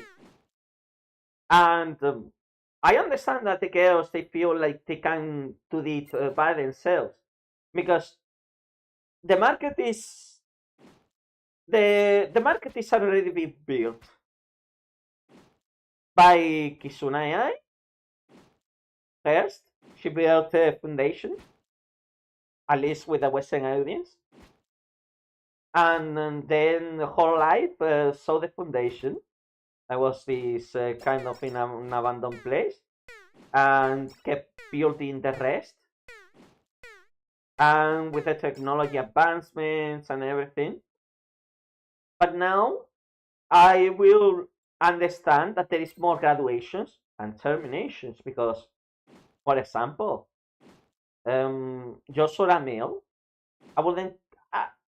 She is an OG, but I wouldn't call Mel a super. Even though her channel, there was so many people, and there's so many people that they support her, but like, in degrees of success, Mel is always been, for me, he always felt like a background character on whole life, which is understandable. I like also Aki Rosenthal, but Aki always felt like a background character. And back in the day, they were saying that they were going to get rid of girls, and I wouldn't be surprised that we see more terminations, because as soon as a company gets like publicly traded, the first thing that they like to do, the investors, is we need to cut costs to increase profit, because you are an investor. That's it. You put the money, you want your money back. Your relation with the company that you put money in is, I'm giving you this money, but I want my money back and more. I don't want to lose money with you. So you need to start to make money for me. And that's the harsh reality of the world. When something becomes a business, I'm not saying that a business cannot provide a good product, but the focus shifts from a passion to how corporate it is. And myself, as a content creator, in this pretty much, let's say, 15 years of YouTube, to be realistic, because I think YouTube took some time. YouTube took at least 4 years to kind of like become a little bit more mainstream. But it's something that we have seen with YouTube, from people back in the day to just doing simple uploads, simple vlogs with the camera, bad camera, bad audio, bad. The vlogs that they were post 15 years ago, they have no comparison with now how it is. Even my content has, I had to step up the video editing, I had to step up the content, because now it's not like back then, like I could upload a video just because I liked one game, and then I will get 3,000 views, 5,000 views, or something like that, because the landscape has changed so much, even for VTubers. So now that whole life is not alone there, they definitely have more people. Yeah, exactly, exactly. And we, the primary focus of any like influence-based content creator, streamer, however you want to call yourself, is I'm providing my expertise on entertaining you, and you pay me back with your time. With your time, I can get, if obviously, I get a revenue if you are not using a AD block. I get more views. The views build up. Numbers call numbers. And it's a simple basis of marketing. We are curious creatures by nature. We like to see what's happening in the world. So it's normal, like by you being here, I see on this stream, talking with me. Um, Even though there's not much, my streams they don't get as many views as my regular content does, because there's a difference between streaming and doing a video. Because a video has an objective and streams have the other one. But you being here, you make a difference because one, you don't make me feel as like I'm talking with the void. Okay, I see. Anyone that talks in chat, because in the end, my motto with the streams. So, by the way, I think I might. Oh no, not yet. Yeah, I'm just happy. So in the end, we content creators give our times and expertise in entertainment, for whatever reason it is. I like to entertain people. That's it. This is my hobby. How I express myself with creativity and all of that. And I fucking love it. Because if I didn't love it, I wouldn't made it like my profession. But not with my YouTube channel. But sadly, I'm not getting lucky on the getting because everyone wants to be one. So I'm not getting lucky on the department of getting myself into a marketing company because everyone wants to be a content creator. And I seen that I study recently, like from the age of 15, I think, when they asked kids, they say that 35% or 37% they consider themselves a content creator. And I understand. Admiration is one of the strongest drugs as well. Through history, humans, we have an innate need to be remembered or to be admired for what they do and everything. So let's gonna talk because she is probably the only VTuber I talk with most regularly, Mimi. Uh, you know, you've seen her briefly. Uh, she she's a small indie VTuber. She has her struggles. I think that's why I feel I can empathize with her, because sometimes when I see Mimi, I see myself 13 years ago. When I started, I had a webcam only. My computer was not the best. I started doing XCOM. The only game I could I could confidently play the old XCOM, and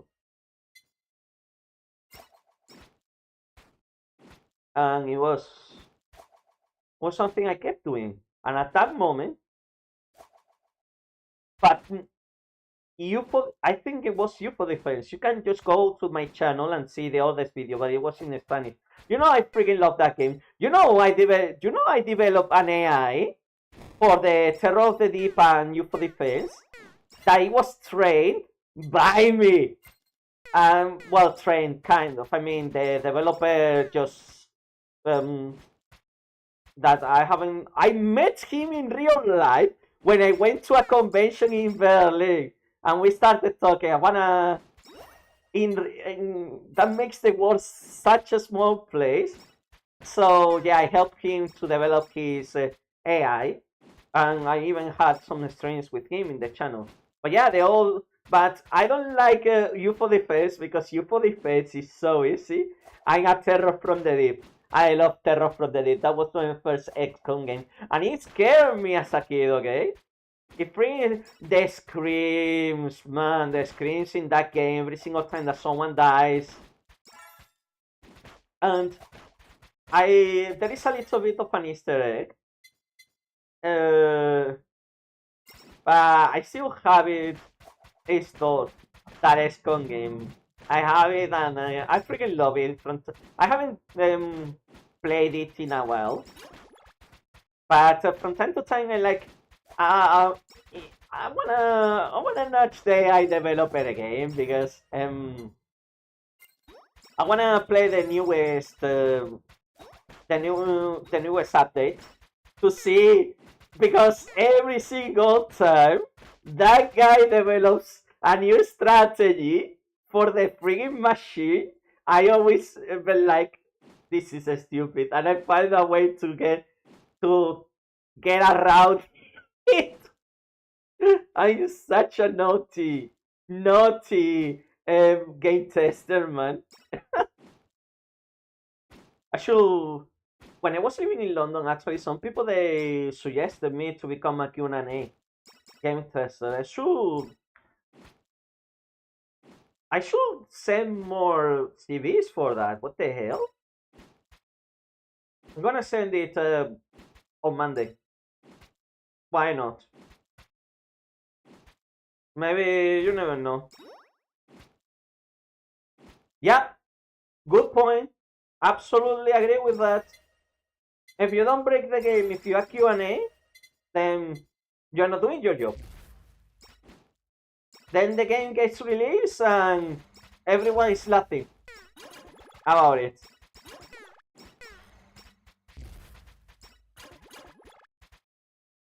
But I'll say this, even if you make the perfect game, quote quote, there will be always something that it will prevent an exploit. Because don't forget that games are usually made, well, by teams. And when games started, they were usually one person and they were pretty simple. And now it's funny because it's like the entire history of gaming is coming back again to their roots. Because now we believe in the indie developers, like HoloCure, indie developer with the IP of Hololive. But yeah, indie developer, and yeah, it's coming back to zero in a sense. So even the biggest game companies like From Software, I can't stop laughing about. They remove the frigging bug that in the remaster that made people be able to get infinite souls and infinite humanities, and then they made that made a worse exploit that you can do it even without having to kill a boss. Yeah, exactly. I mean, technically, Hollow Cure is in development, but technically now Hollow Cure is in Steam, and unless Hololive or the publisher um, strikes decides to wipe out the game from uh, from the Steam store,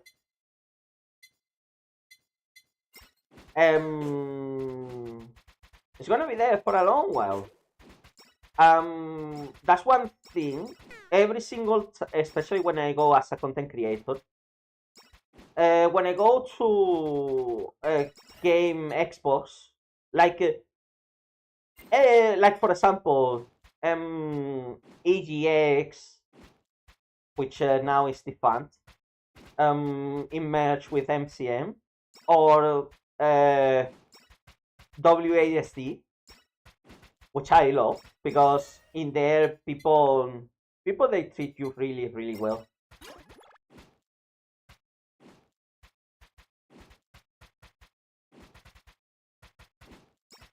Yeah, no, especially because whole life, and this is one thing that whole life is been following the same principle like the video games industry. Whole life and the VTubers, you know what is one is the nastiest industry, and it's the music industry. The music industry is horrible.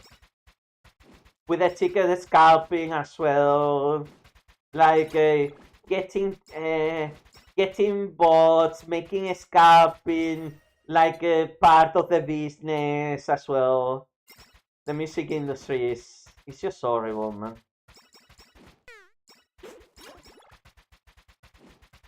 Can we kill this guy?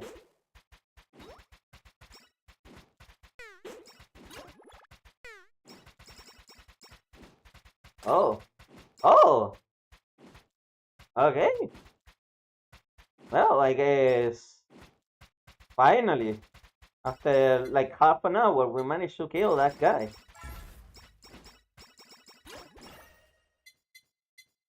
But yeah, I do agree that Whole Life will burn so much goodwill if they decide to enforce their IP harder. No, yeah. Honestly, I just want the money. I just want the money and not expecting to complete the run. I do know from my experience that I'm not gonna be able to complete the run.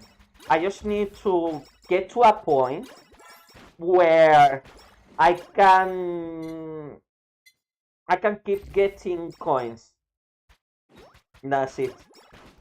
Because at this point, but one thing I'll keep saying is like one thing I love about Japanese culture in general is Japan. They have a very nasty copyright law there. That's why, for example, though, but also they have a big, big freedom of expression law on artistic endeavors. That's why there is so many controversial stuff that in other countries you wouldn't even dare to draw. But then in Japan it's fine because the artistic freedom in Japan is sacred. It's super sacred. You need to do something really bad, and even those they are still getting getting published. Like, it's so interesting when you analyze. By the way, I'm gonna die. This one. It's so interesting when you analyze that. I think I'm just gonna switch to Ame and maybe no. No, I'm just gonna continue with Ina. Uh, so there is so many bizarre anime uh, anime movies. Like if you see a list of movies that they are for, I'm not gonna say it because obviously I'm streaming on Twitch as well, even though you know that my main platform will always be YouTube. Um, and now I see a lot of people in Twitch multi-streaming now. This because they wanna secure the bag. But in a way, I do understand the need, and there is so many people that they say they are against freedom of expression. And I always reply to them and I say, listen, if you don't allow people say whatever they want, they're gonna do it. Just they are gonna do it in secret. So what happens is it will be harder to find those people. But if you let people speak what they think, what do you think they're gonna do? They're gonna yap. They're gonna tell the world about it. And then it will be much easier to monitor them, because don't forget that one thing about the law is the law cannot act preemptively. It's always reactionary in a sense. So there's so many people they say yes, this, that, whatever. But that's the point. But we live in a society that we cannot do it like Minority Report. And I I hate Tom Cruise. But I believe in a society where we can educate people. Educate people to think. That's what we in Spain have a philosophy class.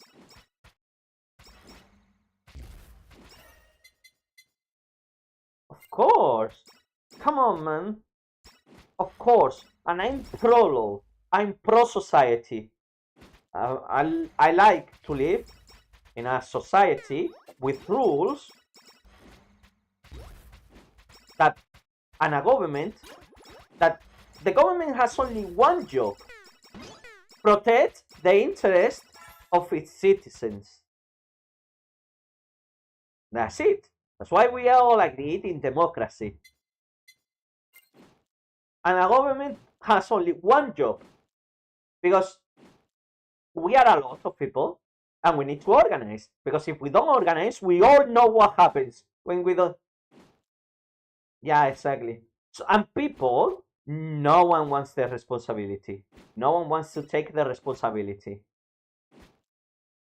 Especially now, where people have been educated to not take responsibility. People, they don't want to be, and especially now that people they don't have as ambitions, and even less now, because back in then the ambitions were like, okay, yeah, I'm gonna study, I'm gonna get a good job, I'll get married, I'll get my family, I'll happily retire, and I enjoy my retirement.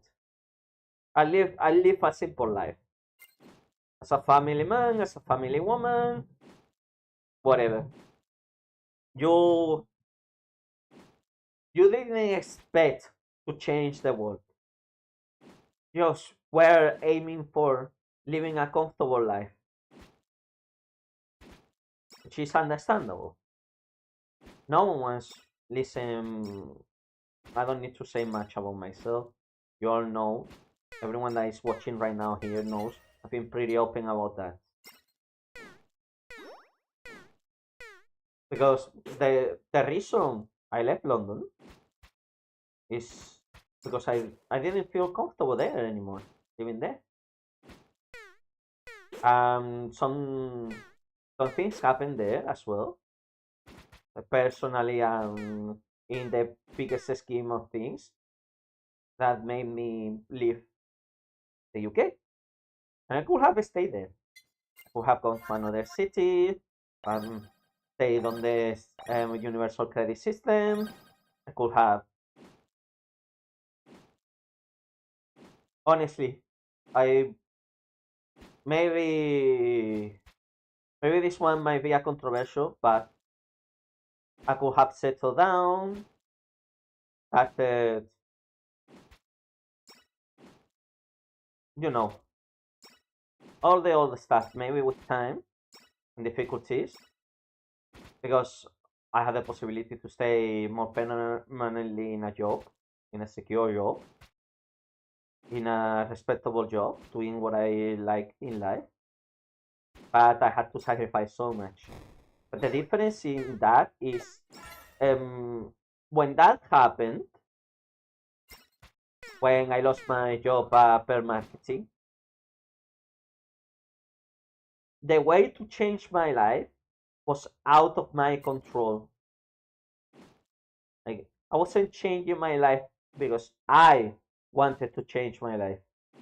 No, I was given an option to change my life, but in his terms. Because the situation changed.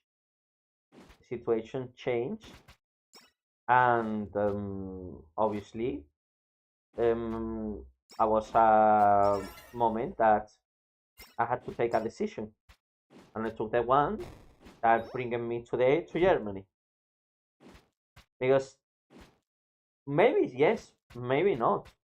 You never know. Life is the biggest uncertainty,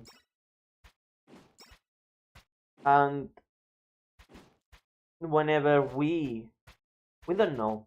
Love Long term planning is dead. Long term planning is dead. You cannot think in the future as you used to back in the day. Impossible. Long term planning is dead. Absolutely dead.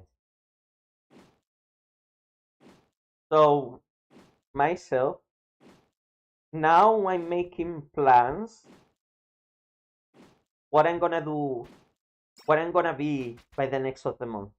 I'm gonna be able to pay my rent. I'm gonna be able to do this. I'm gonna be able to do that. So I always think on on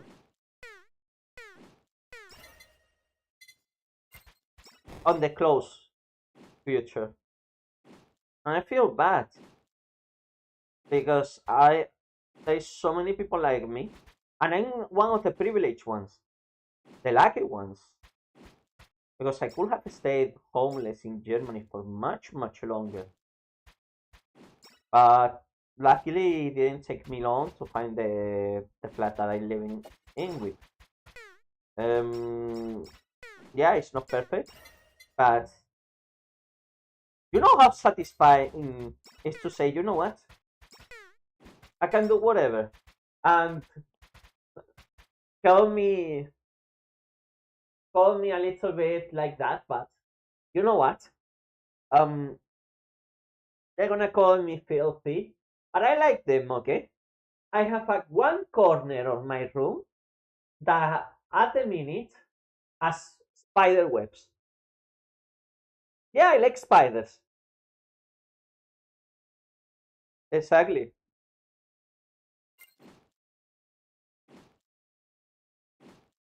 Well, tell me about the Habsburgs and Spanish. We know a lot about them.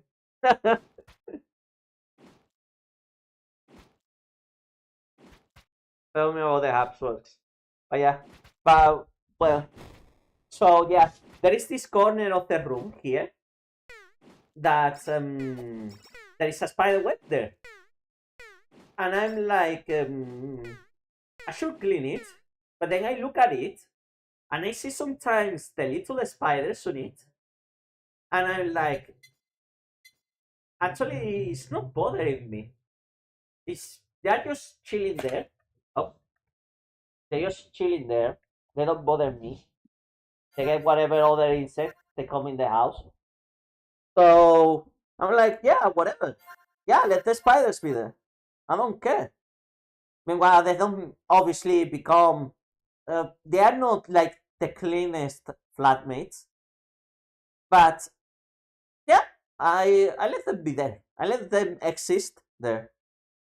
And if I was sharing with anyone, I would say they would probably tell me clean that or kill the spiders or whatever. Even if I don't want to kill the spiders, I'm like, no. Mm, but yeah, exactly, exactly. It's just spiders are the coolest insect that you can have in your house. Um, and they scare the other insects that they are actually nuisances, like flies, for example, stuff like that. The spiders do so much for you as well. Um, so yeah, um, like I say, that freedom of choice. Like if I want to leave a piece of, like for example, today I woke up and I said to myself, when it was the last time I cleaned this, I just woke up, because the brush that I got it from someone that threw it away. I just put uh, I just cleaned the floor today. I just the section, especially the one that is next to the utensils, and I just clean it. And I don't know when that was the last time I cleaned it, but I clean it. Um, um, Basically, I felt like if I was living with someone, and this has happened to me, and I understand that you need to follow proper hygiene or whatever, it's understandable to a certain degree because of also over cleaning is not good because we get so many immunities from like also not being 100% uh, environments like with OCD and all of that. So yeah, but it made me think like that would have never like, and it wasn't like very filthy or anything like that. It was you could see the dust on the floor. You could see the dust on the floor, and I clean it. And I'm not talking about you about level Asmongold levels of filth. No, no, no. It was like, yeah, I had some stains, and maybe from something that spilled on the ground when I was cooking, whatever.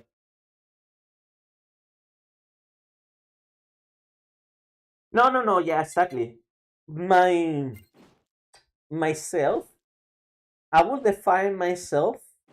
I am not a dirty person, but is it true? Is true that I'm not that organized. Like sometimes I just leave something somewhere and it stays there.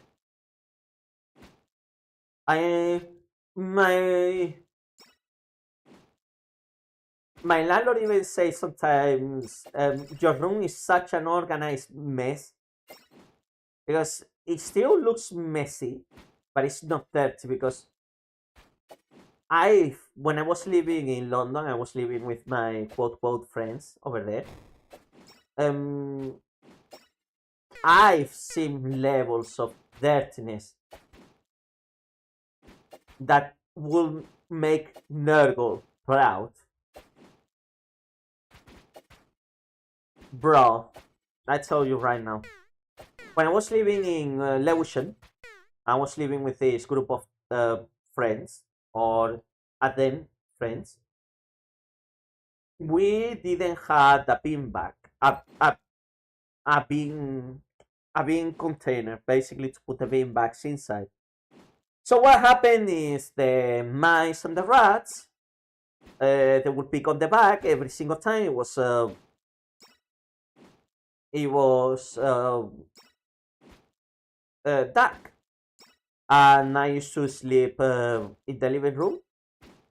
That's why you won't see a lot of videos from that era, because it was an absolutely disgusting house. It was grime, it was dirty, it was a serious health hazard. And I lived there for around 4 or 5 months. So there was this day I just got woken up because I heard the mice picking on the bag again. I just woke up and I said, you know what, it's a good moment to go to the toilet. The mice, every single time that they felt movement, they move. So what happens is this little mouse was just running away like they usually do. I'm glad I had a sock, because that friggin' thing ran straight into underneath where I was stepping. Obviously, the creature didn't survive the encounter, and I crashed it. I could felt how... Well, I don't need to explain it. I killed a mouse. I killed a mouse with stepping on it, and not even on purpose. So imagine on what living conditions I was living in that house for that to be allowed to happen. Yeah, exactly. So yeah. Quote, I killed an innocent creature. Quote. By the way, I don't even feel bad for killing the mouse, because that rodent was a pest. And I have no sympathy. I can't sympathize with that. But will I blame it for being in the situation that ended up its life? No, honestly. The freaking thing just came because whatever. It was there, and it happened to end up beneath my feet. That's it. The circumstances led to that conclusion. And yeah, so luckily, my house, I I had flies, obviously, but I quickly killed them. I think I only saw like bugs, like serious bugs, like cockroaches. Like they say, the infamous German cockroach that is everywhere. I think in being here in this house and always around my computer, because it's the area that is hot, because I have calefacción, but I don't turn it on because I like to be cold. I don't like to... Excuse me, I need some water because I've been talking for a long time. Okay, so the only times I see those types of bugs, they were always around the computer area where I mainly live, and and it's warm because of the computer. So yeah, and they were here and just dealt with it. Didn't seem anymore. I say, sweet. Some people, when they see me, they perceive me as a uh, dirtier person. I mean, I have the face that I have. I cannot. But then myself, when I see around the house and I don't see filth or anything like that, I only see like stuff around that I might left it over there. But I feel proud that within my terms, I didn't get to the moment where I have to step on a rodent, or I have to chase away a rodent, or I have to. And probably eventually, because those things happen, but I didn't have to deal with pests in my house. No, no ants, no cockroaches, no mice, no rats. And you know what? I don't think a lot of people will be able to do that in this day and age. And even in the filthiest places ever. And it's a kind of weird thing to be proud of. And if I was more famous, I'm pretty sure. If I was talking about this and I was Asmongold, bro, Asmongold. That. Yeah, exactly. Thank you. I live by the. But sometimes, it's like my videos. Sometimes I think, oh, this video I could have edited it more. But then I remember, yeah, but to do that small detail on your edit, you have to spend an extra hour to do that. And sometimes you don't really need to make that bigger effort. Just sometimes doing things works out. And for me, lately, everything that I do to a degree is working out. To a degree, not everything.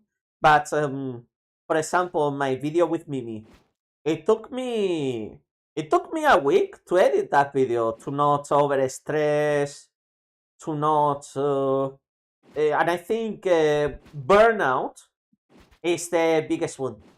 And I am not immune to burnout and stress,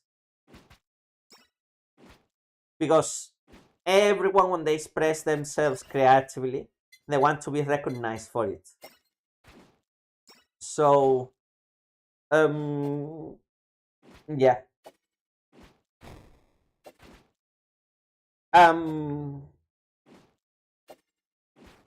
and yeah, it's just that. Then even the inner video that I did is it didn't even go to 500 views. And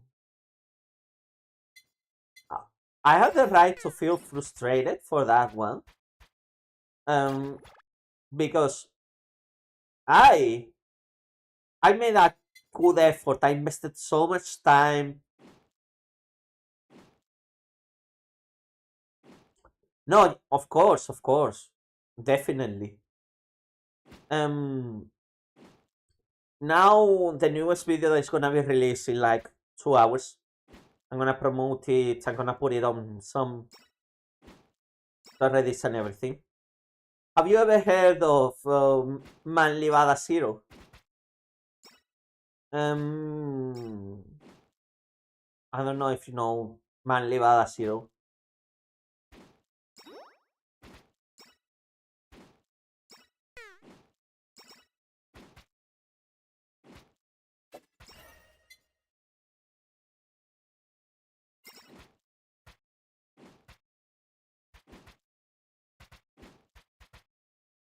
And okay, this guy, it's a YouTuber that his specialization is he likes to play horror games, whatever horror game it is. And he even tells him himself. He got traction because he started getting blessed by the algorithm, and now he plays a lot of horror games. Developers contact him. I think if you Google needy streamer overload, most probably you're gonna see his gameplay because that video has millions of views of him. But whenever he does a video, and I don't think he streams, but he has a very soothing voice. Like his voice is definitely carrying the content, and he's not like a Jacksepticeye or any person that you will be supposing to, like, you will assume, oh no, yeah, this is an indie horror game YouTuber. He's gonna be, oh guys, blah blah blah blah. No, no, no. He's always very calm. He has a very calm personality. He doesn't seem to get scared or affected. He's a very mild guy, very, like, very calm. And I don't know if it's a persona or not, but he also likes Nike a lot. He's been opening up about other stuff that he likes in his videos, and he always likes two things. He has things for secrets and the anime virus. So the guy is definitely, the channel is carried out by his personality, which I think in the end, even in marketing, people, they don't connect to a product. People, they connect to other people in the end. So the interesting thing about this guy is he has done something that many of us will wish for, and it's this: he has managed to create a YouTube channel where he barely needs to edit anything. No special effects, no nothing. It's just him talking and playing the game.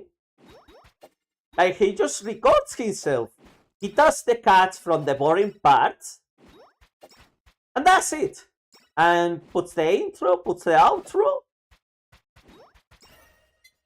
He keeps the loading screens, he keeps everything. And what a skill that you can carry your YouTube channel just by your personality. And the guy is not like a small creator. He has won his place on the community. And I think to myself, wow, what a privilege. What a privilege that he has talent. He definitely has talent.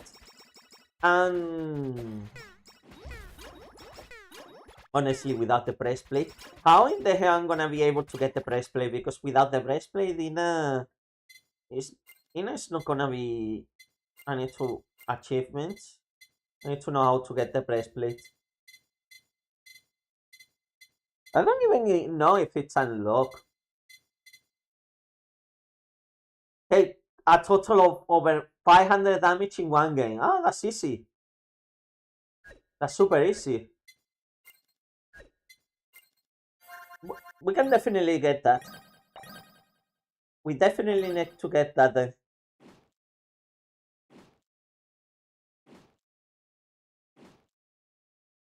But yeah, the guy has talent.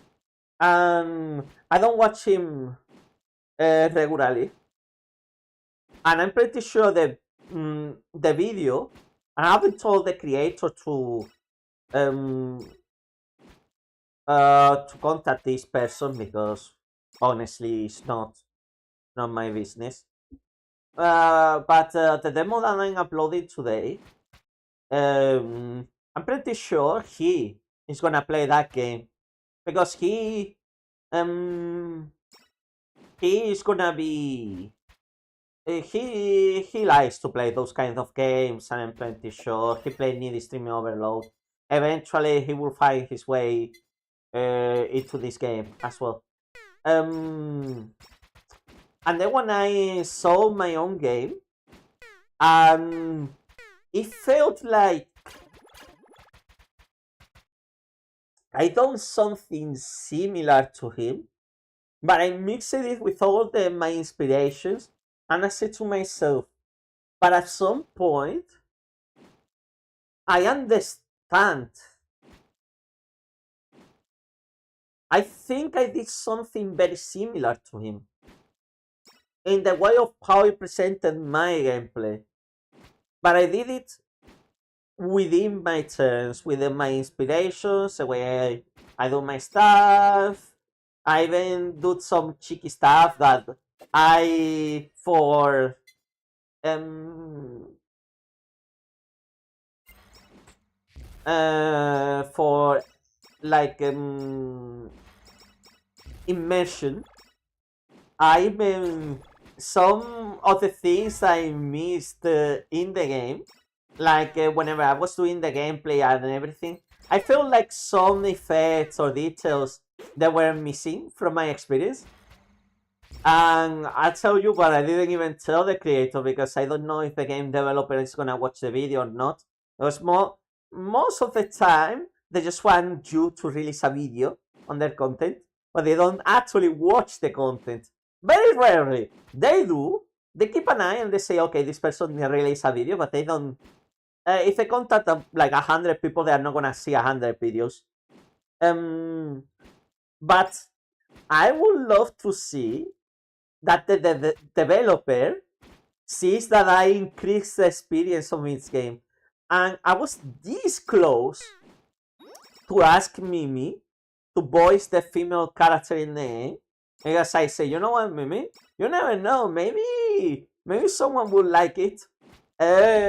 And you you get you might get opportunities from that. But then I just say, look, then I need to be in contact with Mimi. Mimi is not precisely. She's busy. She doesn't have as much free time as I do. She also has to deal with her own content. And this time I wouldn't have to use her VTuber model. But at the same time, she has to deal with her own stuff. That's understandable. And it was already kind of not difficult to um, to arrange what we did.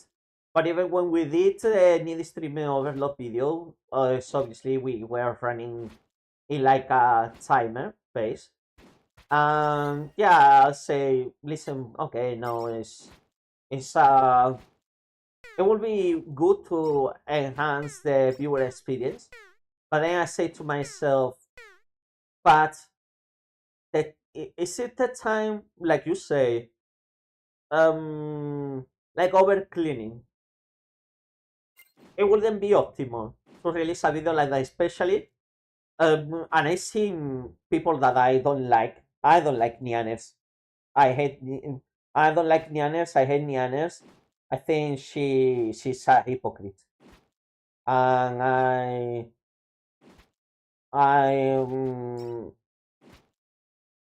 we don't. I don't need to talk about Nianers. To be honest, I don't like her. Period. But I've seen even she has played this game. And I seen her bot's channel, and the marketing of this guy say, "Oh yeah, I got 1,000 likes on ready for my game." I say, "Okay, yeah, why not? It's on Steam because my number one, and I will say it, um, I love when game developers they contact me to try their games. I immediately go sus if they don't have a Steam copy.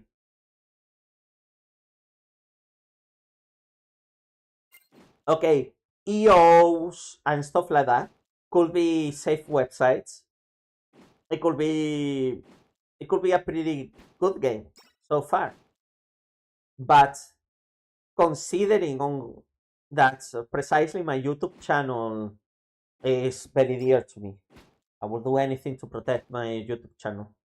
Um, and I will not, and I have the type of personality that at first I like to trust people.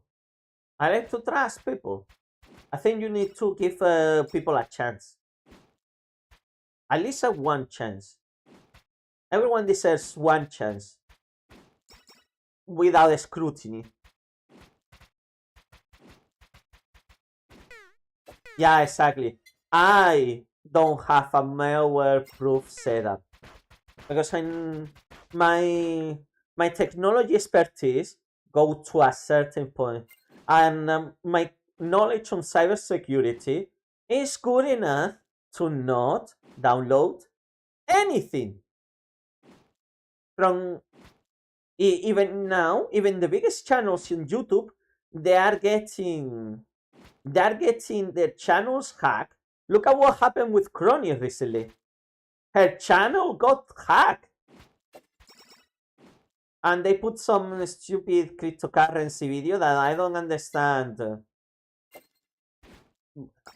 I'm pretty sure they keep doing it because they get money out of it. 100% sure.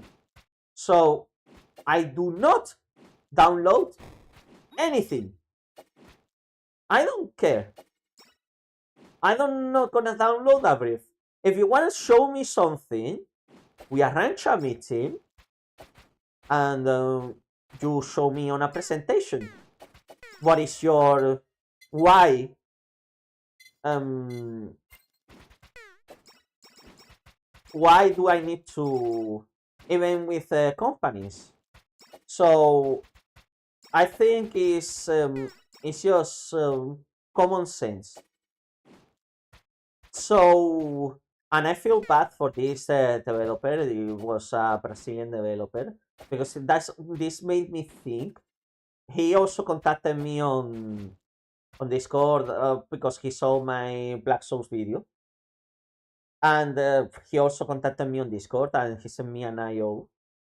And I was in wanting to get into that gaming specifically because I think I'm not precisely the best to get that one. It gave me like I wanted to give him a chance, and I say, listen, I'm stepping away from doing RPG makers and RPG stuff for a while because that's how it's my channel. But when I got contacted by this developer, immediately sent me a Steam link, and I've done dodgy Steam games in the past. Look, there was this game that I literally called it a crypto miner, and the developer saw my video and they even sent me a key for the other game, and we contacted, but through Steam. And I know Steam is not 100% the most secure platform because there's been cases that something has slipped through the cracks and it happens and will keep happening because there's so many games that get uploaded to Steam that we cannot call it a bulletproof uh, platform because it will happen again and again and again and again. But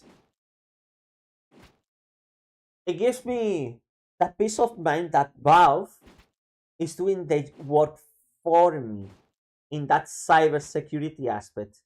That you're not just gonna allow something malicious to be uploaded to their platform. Because in the end, Valve and Gabe Newell are using one pretext. customer service, in servicing the customer. And that's what Steam and Valve got them to where they are today, which are literally a champion of the not perfect, because obviously they are not, but single-handedly Steam saved the PC market. Steam saved the PC market. Period. Because I remember that Final Fantasy 7 and 8 they got a PC port from Eidos, which is some things. Yeah, exactly. Valve is great. So when I saw this guy sending me the Steam link to the demo, I immediately trusted the guy. I immediately trusted guy, girl, whatever person. I immediately trust this person, and it gave me that confidence. I say, hey, I'm serious about this. That's why I paid money to put my game on Steam.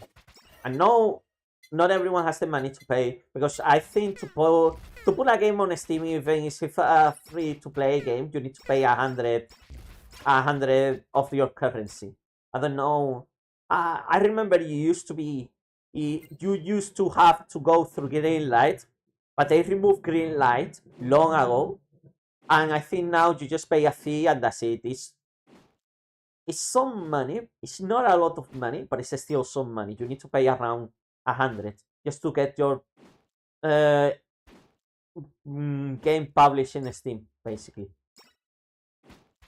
And then from there, I think from the revenue, the cut of Steam is like 30%, which I think is not bad. Like, okay, yeah, fair enough. Exactly. So if something happens to my computer because I downloaded that guy's game, make sure I'm gonna contact Valve. I'm gonna say to Valve, hey, I downloaded this game and this is what happened. And Valve is gonna freaking go after that person. Yeah, because it will. Because Valve protect, well, not recently, because Valve has been getting a little bit sketchy themselves as well recently. Valve is not being 100% clean lately. Especially with the whole ownership of your games in your because like everyone says, if we lose Steam, do we lose our access to our games? Because don't forget that we don't possess a game copy. We don't possess a game disc. We have a license to the game.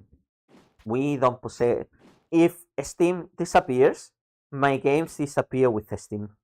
And I signed off that on the TOS, which I think is BS. Honestly, I think it's BS. Is tomorrow Steam decides to disappear, I'm losing over 1,000, close to close to 2,000 games. I've been collecting through the years. I don't have them physically, but you know how proud of myself I feel whenever I click on my Steam library.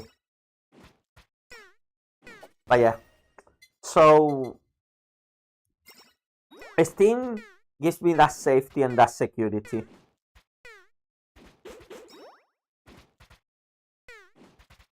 No, yeah, but I am the type of person that likes to read the terms of service of the stuff that matters. Oh my god, every single time I get a contract, whenever I see some sleazy guy say no, just sign this, I say no, I'm gonna read it.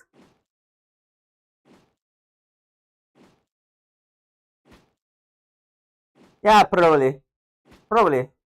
I mean, Valve Oh, I used any whenever I didn't want to. Oh, never mind. Valve has one of the best secure systems in the world. Yep.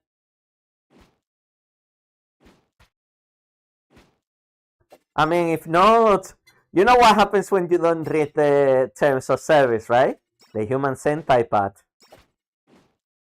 Eh? The human Sentai part. Oh well, I remember you don't like South Park. You don't haven't seen South Park, but oh, but yeah, you need to read the terms of service. If something matters to you, most of them are gonna be one-on-one. So some and they are pretty much copy and paste. But yeah, imagine for example, okay, you have a Final Fantasy account, okay, Genshin Impact, perfect. Uh, in Genshin Impact, your username is always displayed on the screen. Uh, Modding is against the TOS in Genshin Impact, unlike in Final Fantasy XIV as well. Modding is against the TOS. How in the hell they're gonna prove that you have been modding is a different story. But why do you think every single time that there is some people that they showcase mods for Genshin Impact or whatever, they always hide the number that will identify them? Because MiHoYo will come down and friggin' summon the Banhammer on them. Which I find it funny.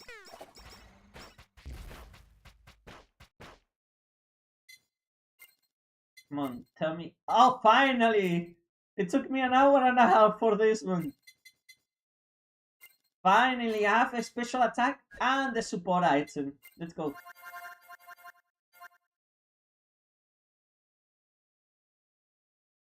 No, yeah, of course. Of course, especially if we talk about in the grounds of cheating. And yeah, Genshin Impact is a live service. But people, they still mod the game. I'll say this.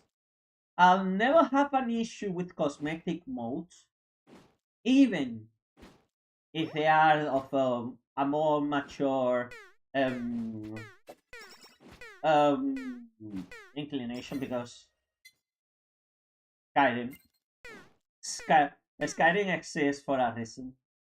Not gonna say anything else. But if it's something on a multiplayer game that will affect the game experience in anyhow, I understand that they don't want for people to do those kind of things. Like for example, let's see, something like a lot of companies don't like at all. Total conversion mods. Total conversion mods. One total conversion mod that hit it big on. But why hit it big? Because the company that has the game thrives on people modding it. And because in the end, those mods will end up in sales for their own game, which is amazing. You have all these people that they are doing free work for your game, for a product that you sell. So it's like, look, I don't even need to do content anymore. The community is gonna do content for me. So one of the most popular total conversion mods that happened recently, I would call it, was Fallout London, and I saw them. I have connections with some of them in Indeed, and it was something that I was lurking. I was watching on the side, uh, and I'm a big Fallout fan. Have you seen me playing Fallout London? The answer is no, I haven't. And it's not because I'm not interested. I would love to see places that I live in London recreated on Fallout. Because I've been living in London for a long time. The other day, even with this gacha game called Reverse 900 1999. Reverse 1999. Apparently, they now have an event in Croft Street, where I used to live. Croft Street, it was the street I used to live in London. And then I saw this, I kind of bring a smile to me, like say, oh, look, they're doing this event in the street that I used to live. I kind of gets me a little bit, I wouldn't say perfect, but I think Croft Street was a nice place to live in London. It was close to the center. I didn't feel isolated from the city. I think I was paying a very fair price for that place. Obviously, in other aspects could have been improved, like everything. But I was a reason why I left over there close to 3 years. I didn't move. And in the end, no matter how things ended in Croft Street, with whatever, and whatever, but yeah.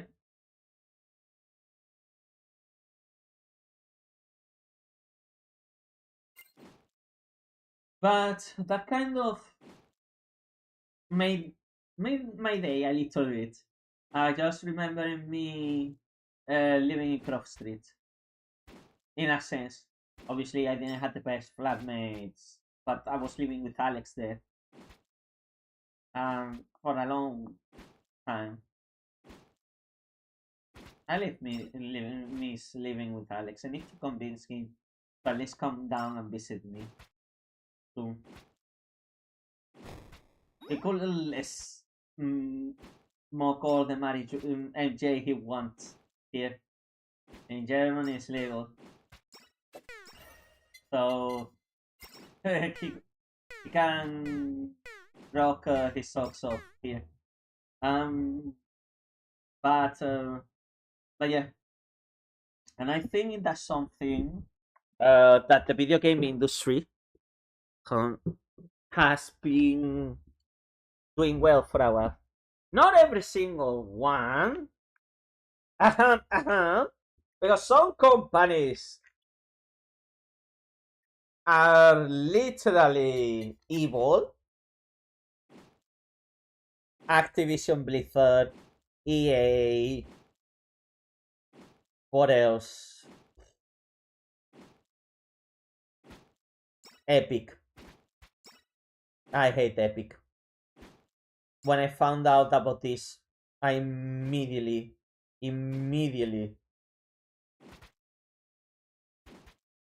I got mad.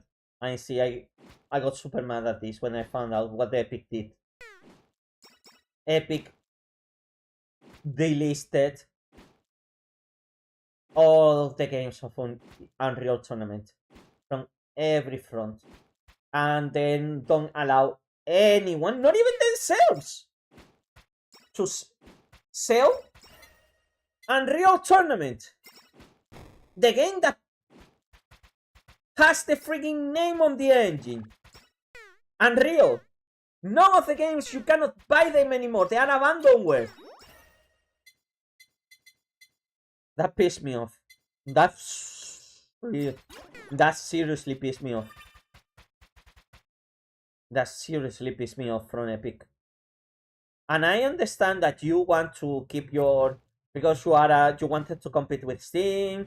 It's good. Competition is good for the consumer in the end. We don't have to have a monopoly. But man, I have good memories playing Unreal Tournament, and it's just it feels such a. Luckily, I I still have those games, but even today, in conventions, in gaming conventions, people do still play Unreal Tournament. And people they were like, oh yeah, there's gonna be a big announcement. And Epic has been maintaining the service of Unreal Tournament for a very long time. And I understand that they don't want to have the responsibility of having to run the service anymore, which it's understandable. It's logic that you created a game long ago. You don't want to service it anymore, so you close down the servers. But they closed, but because let's not forget what happened with GameSpy. When GameSpy closed, one of the games that used GameSpy was my favorite game of all time, Neverwinter Nights. And when GameSpy closed, so the community had to improvise and find their own ways to keep playing the game multiplayer. So they managed to do like a kind of system to make sure um, that the community wouldn't die, which is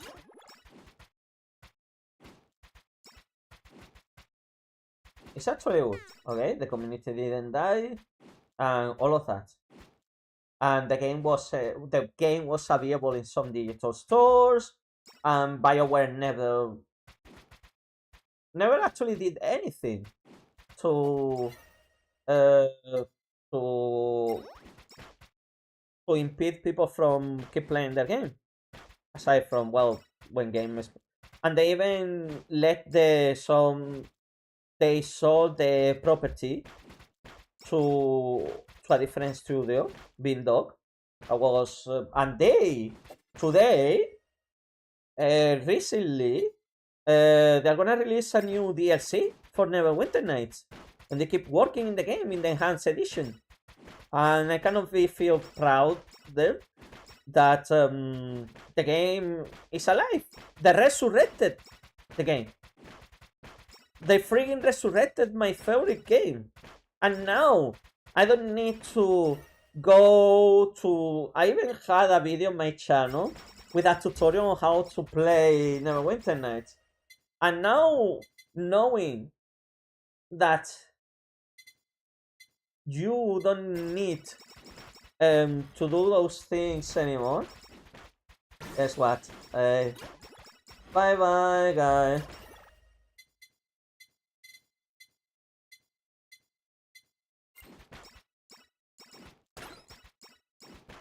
Finally, we killed it. Well, back to business, in it. So yeah. Feeling now that I can play the game. I've been recently connecting back to one of the servers that I used to play. It's not my favorite, but it's the biggest one.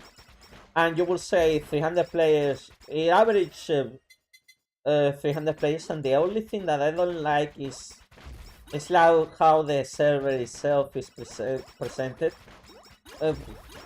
Some more room for improvement, but it feels, in my honest opinion, it feels like it could improve more, but it's kind of really stuck.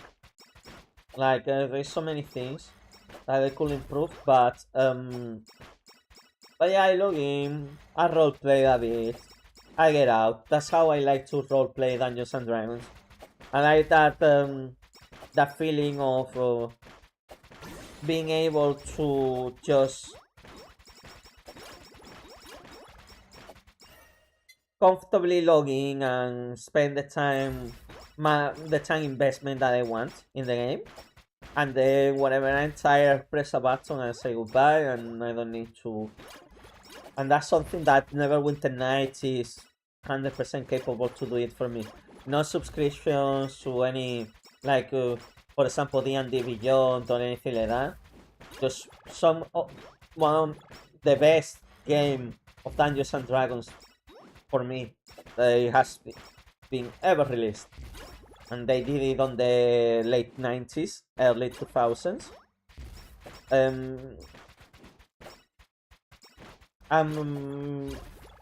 You just need to buy a copy of the game. That's it. That's the only requirement. You buy a copy of the game and you can play. No drama, no more nothing. Just that. Buy our game. And if you want extra content from us, because that's the other thing, the game has a map editor and a model editor, so the game itself has and that's one thing I love about Neverwinter Nights. The game itself gives the tools for the players. So if the players they want to create their own world or their own stories or whatever, they can do them, or even their own mods. Yeah. And I had a mod, but man, it's just like, so imagine not like a Bethesda does it, like you know that the Bethesda mod kit is just basically the same tools that they used to create Skyrim, but back in the day it was something that they would frequently do.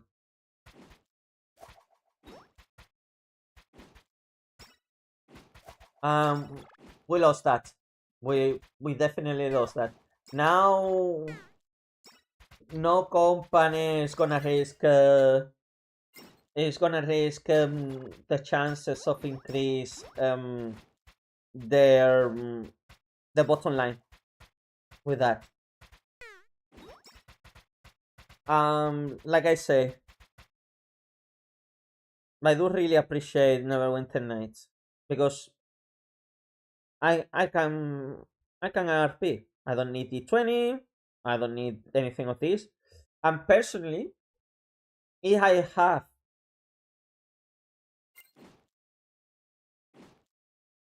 like, I will tell everyone to give it a go. Everyone that likes RP, yeah, I 100% recommend everyone to give it a go. If you like role plays, if you like Dungeons and Dragons, please play this. I beg you, I beg you, play it. Play it. And it pisses me off because there's so many people. Yeah, exactly. There is, and the game is, you can find the game for a very extreme cheap price. I've seen the game sometimes being just in sale on Fanatical and other websites for just $1, man. $1. And I honestly, and this is a hot take, I hate Discord role playing. I hate people role playing on the internet. I hate it. And you know the biggest reason why I hate it? I don't like it. I have done in the past. Never was a big fan. Because Neverwinter Nights exist. And I understand people that might say, oh, but they don't have a game in PC.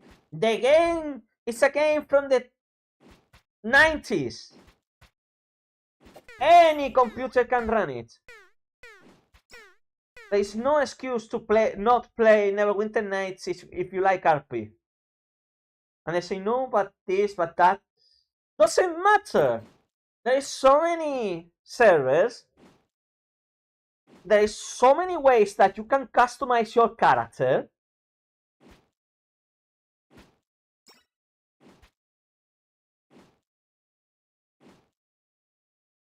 The only limit is obviously whatever the server offers. But you can run your own server. You can create your own maps. You can create your own adventures, world, NPCs, whatever. There is a DM client in Neverwinter Nights that has the exact. The only thing that you cannot do is so.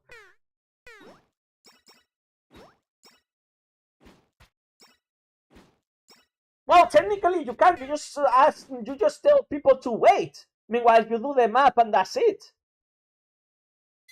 There is no excuse. I don't think there is any excuse. If I like to play tabletop RPG, I play in a table. If I wanna play if I wanna play Dungeons and Dragons, I play in Neverwinter Nights. Even though I don't like a lot of the servers. For the love of everything, you know what I saw in Neverwinter Nights? I saw someone that customized the game to. Okay. Someone customized the game to create a Naruto homebrew game inside of Neverwinter Nights. And someone I've seen as well, the last time I didn't explore it, but someone has customized the game to friggin' run a homebrew of Final Fantasy.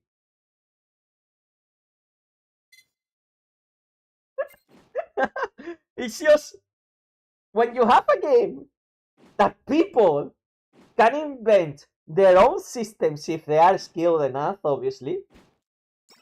But like I say, you want convenience. You want to play your. Mm,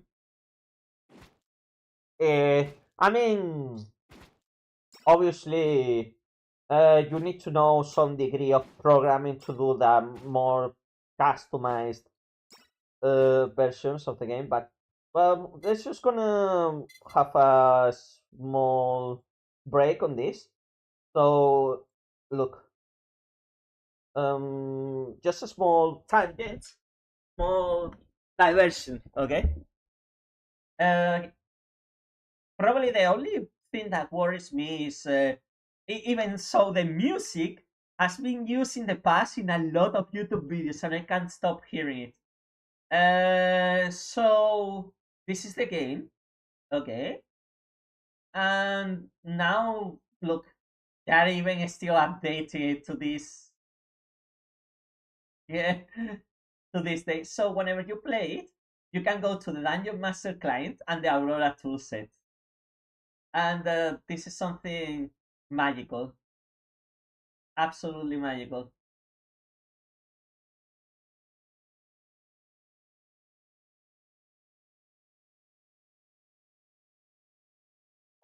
Uh huh. I'm gonna get the backup of the previous model I was working in.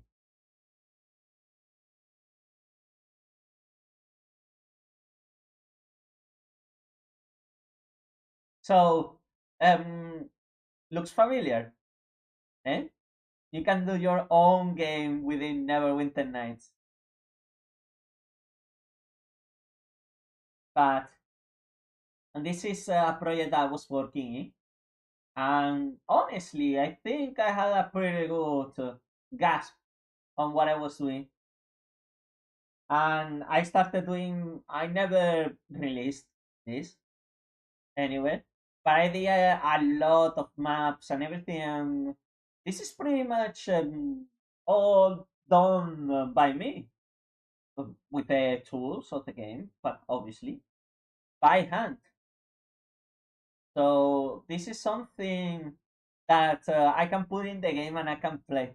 And I made the maps, I made the transitions, I made the storylines as well. I made the layout of the city, but using the resources available from the game. And isn't this like magnific? Like you can put if I want, like I can do this, and I can say, you know what? I just want to have a big dragon here.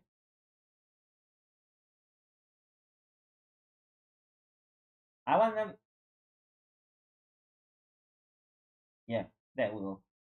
Now there is gonna be a big dragon in the game whenever I want to live, and I can do it as well in game when I'm playing with my players. So whenever, because the DMs, they have access not to edit the entire map, obviously, like you do here, but you can put the resources in the game like this.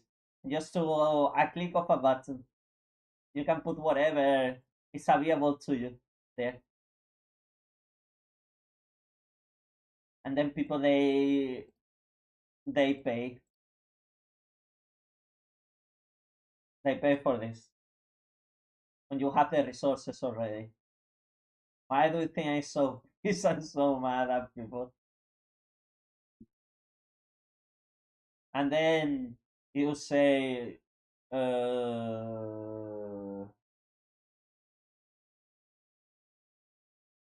yeah, sure, why not?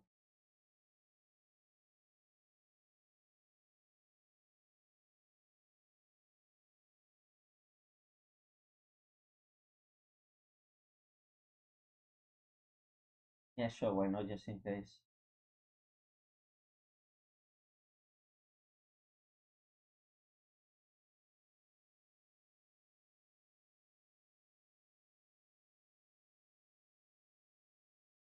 But even so, you will say, okay, yeah, that's a fair point that you have all this customizable stuff that you can do in the game. Anyway, that kind of reminds me, I haven't been checking. I don't have that many messages on Discord. That is fine. Oh yeah. 1 minute as well. I need to publish the newest video.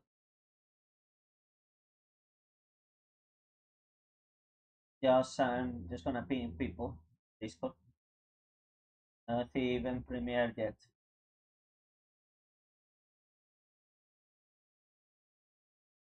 Oh come on, YouTube.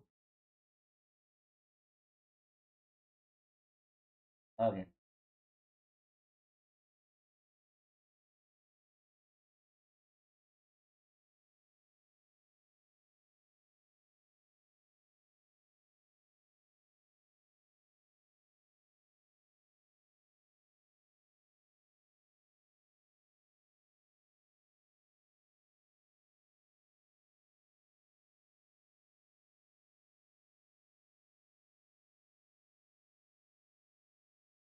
Man, I mean, what English is this one? Bringing Hells. I hate playing Helldivers sometimes. Hey,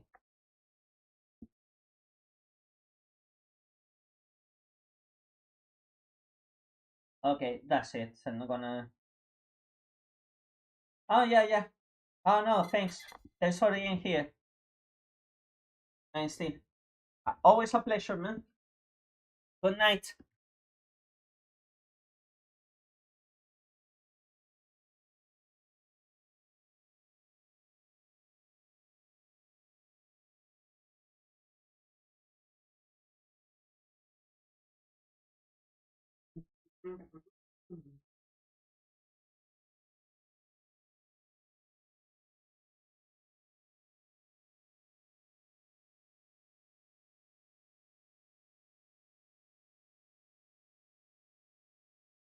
I'm gonna take my chance to go to the toilet.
Mm, mm, mm. Hey.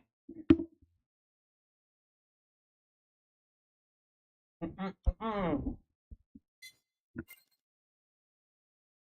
No, I don't want to quit. Hey, not yet.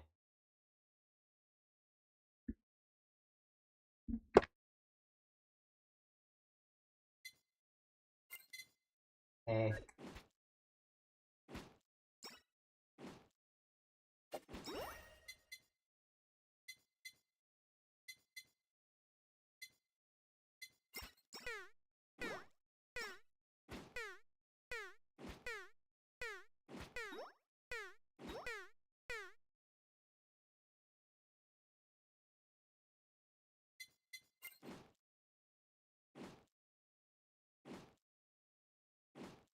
And you know what? I'm just gonna keep streaming for like maybe an hour, unless someone gets in.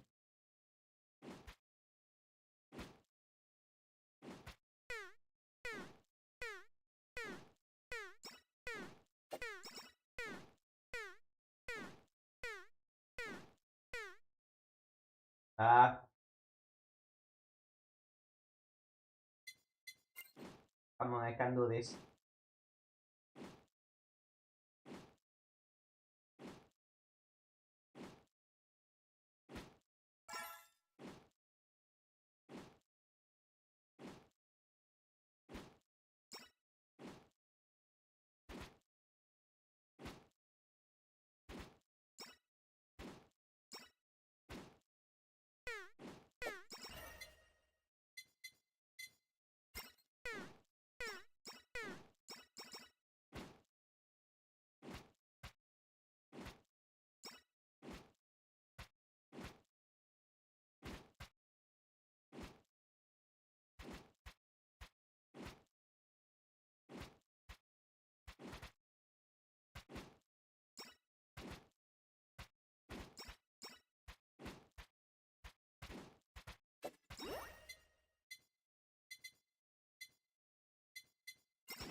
Nah.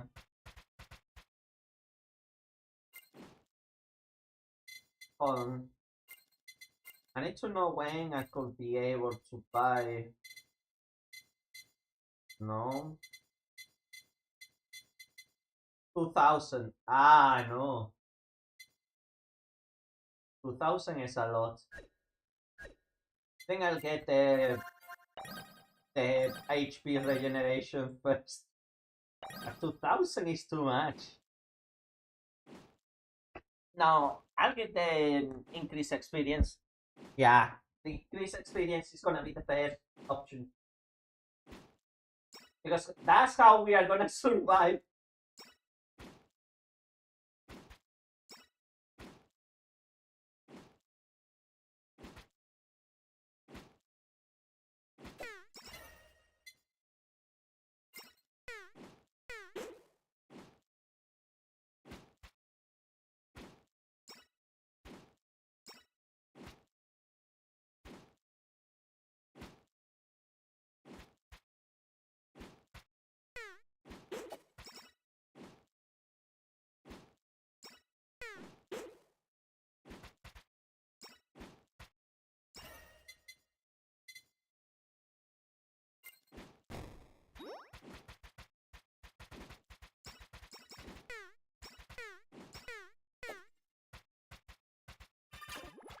Hmm.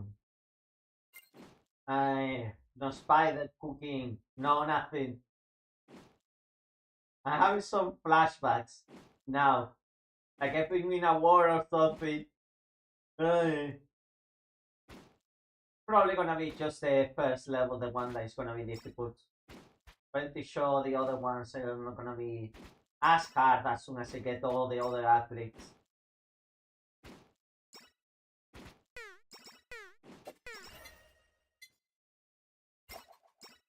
Toasty!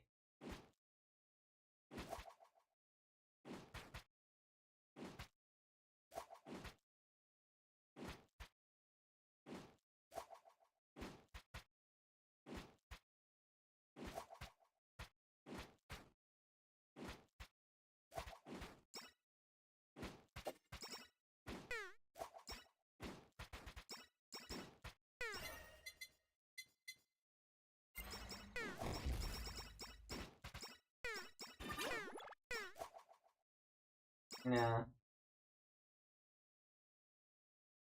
Uh, okay. When I'm supposed to get more XP? 300. Hmm.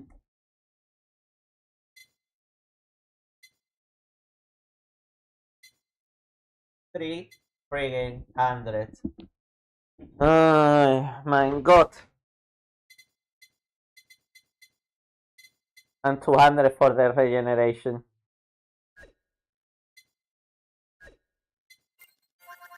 I mean, that will only help me to stay on the friggin' thingy.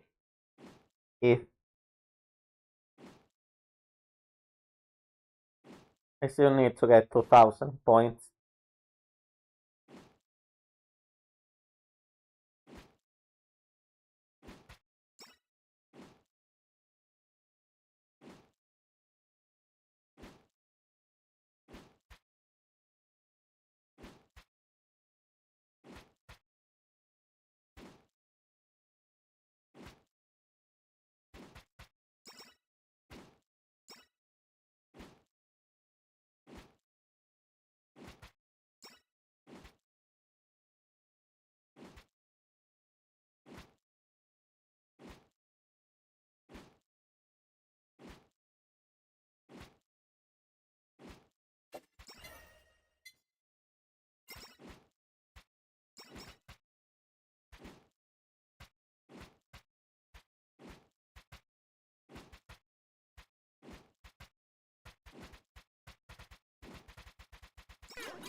I wish you just had a reset button from the menu. So you can just start over.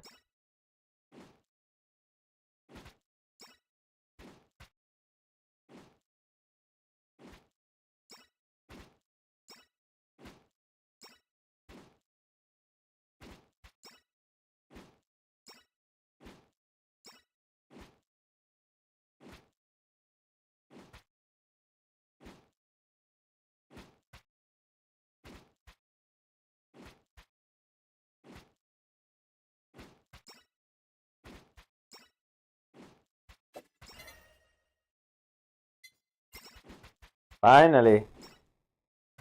Some freaking fucking good food.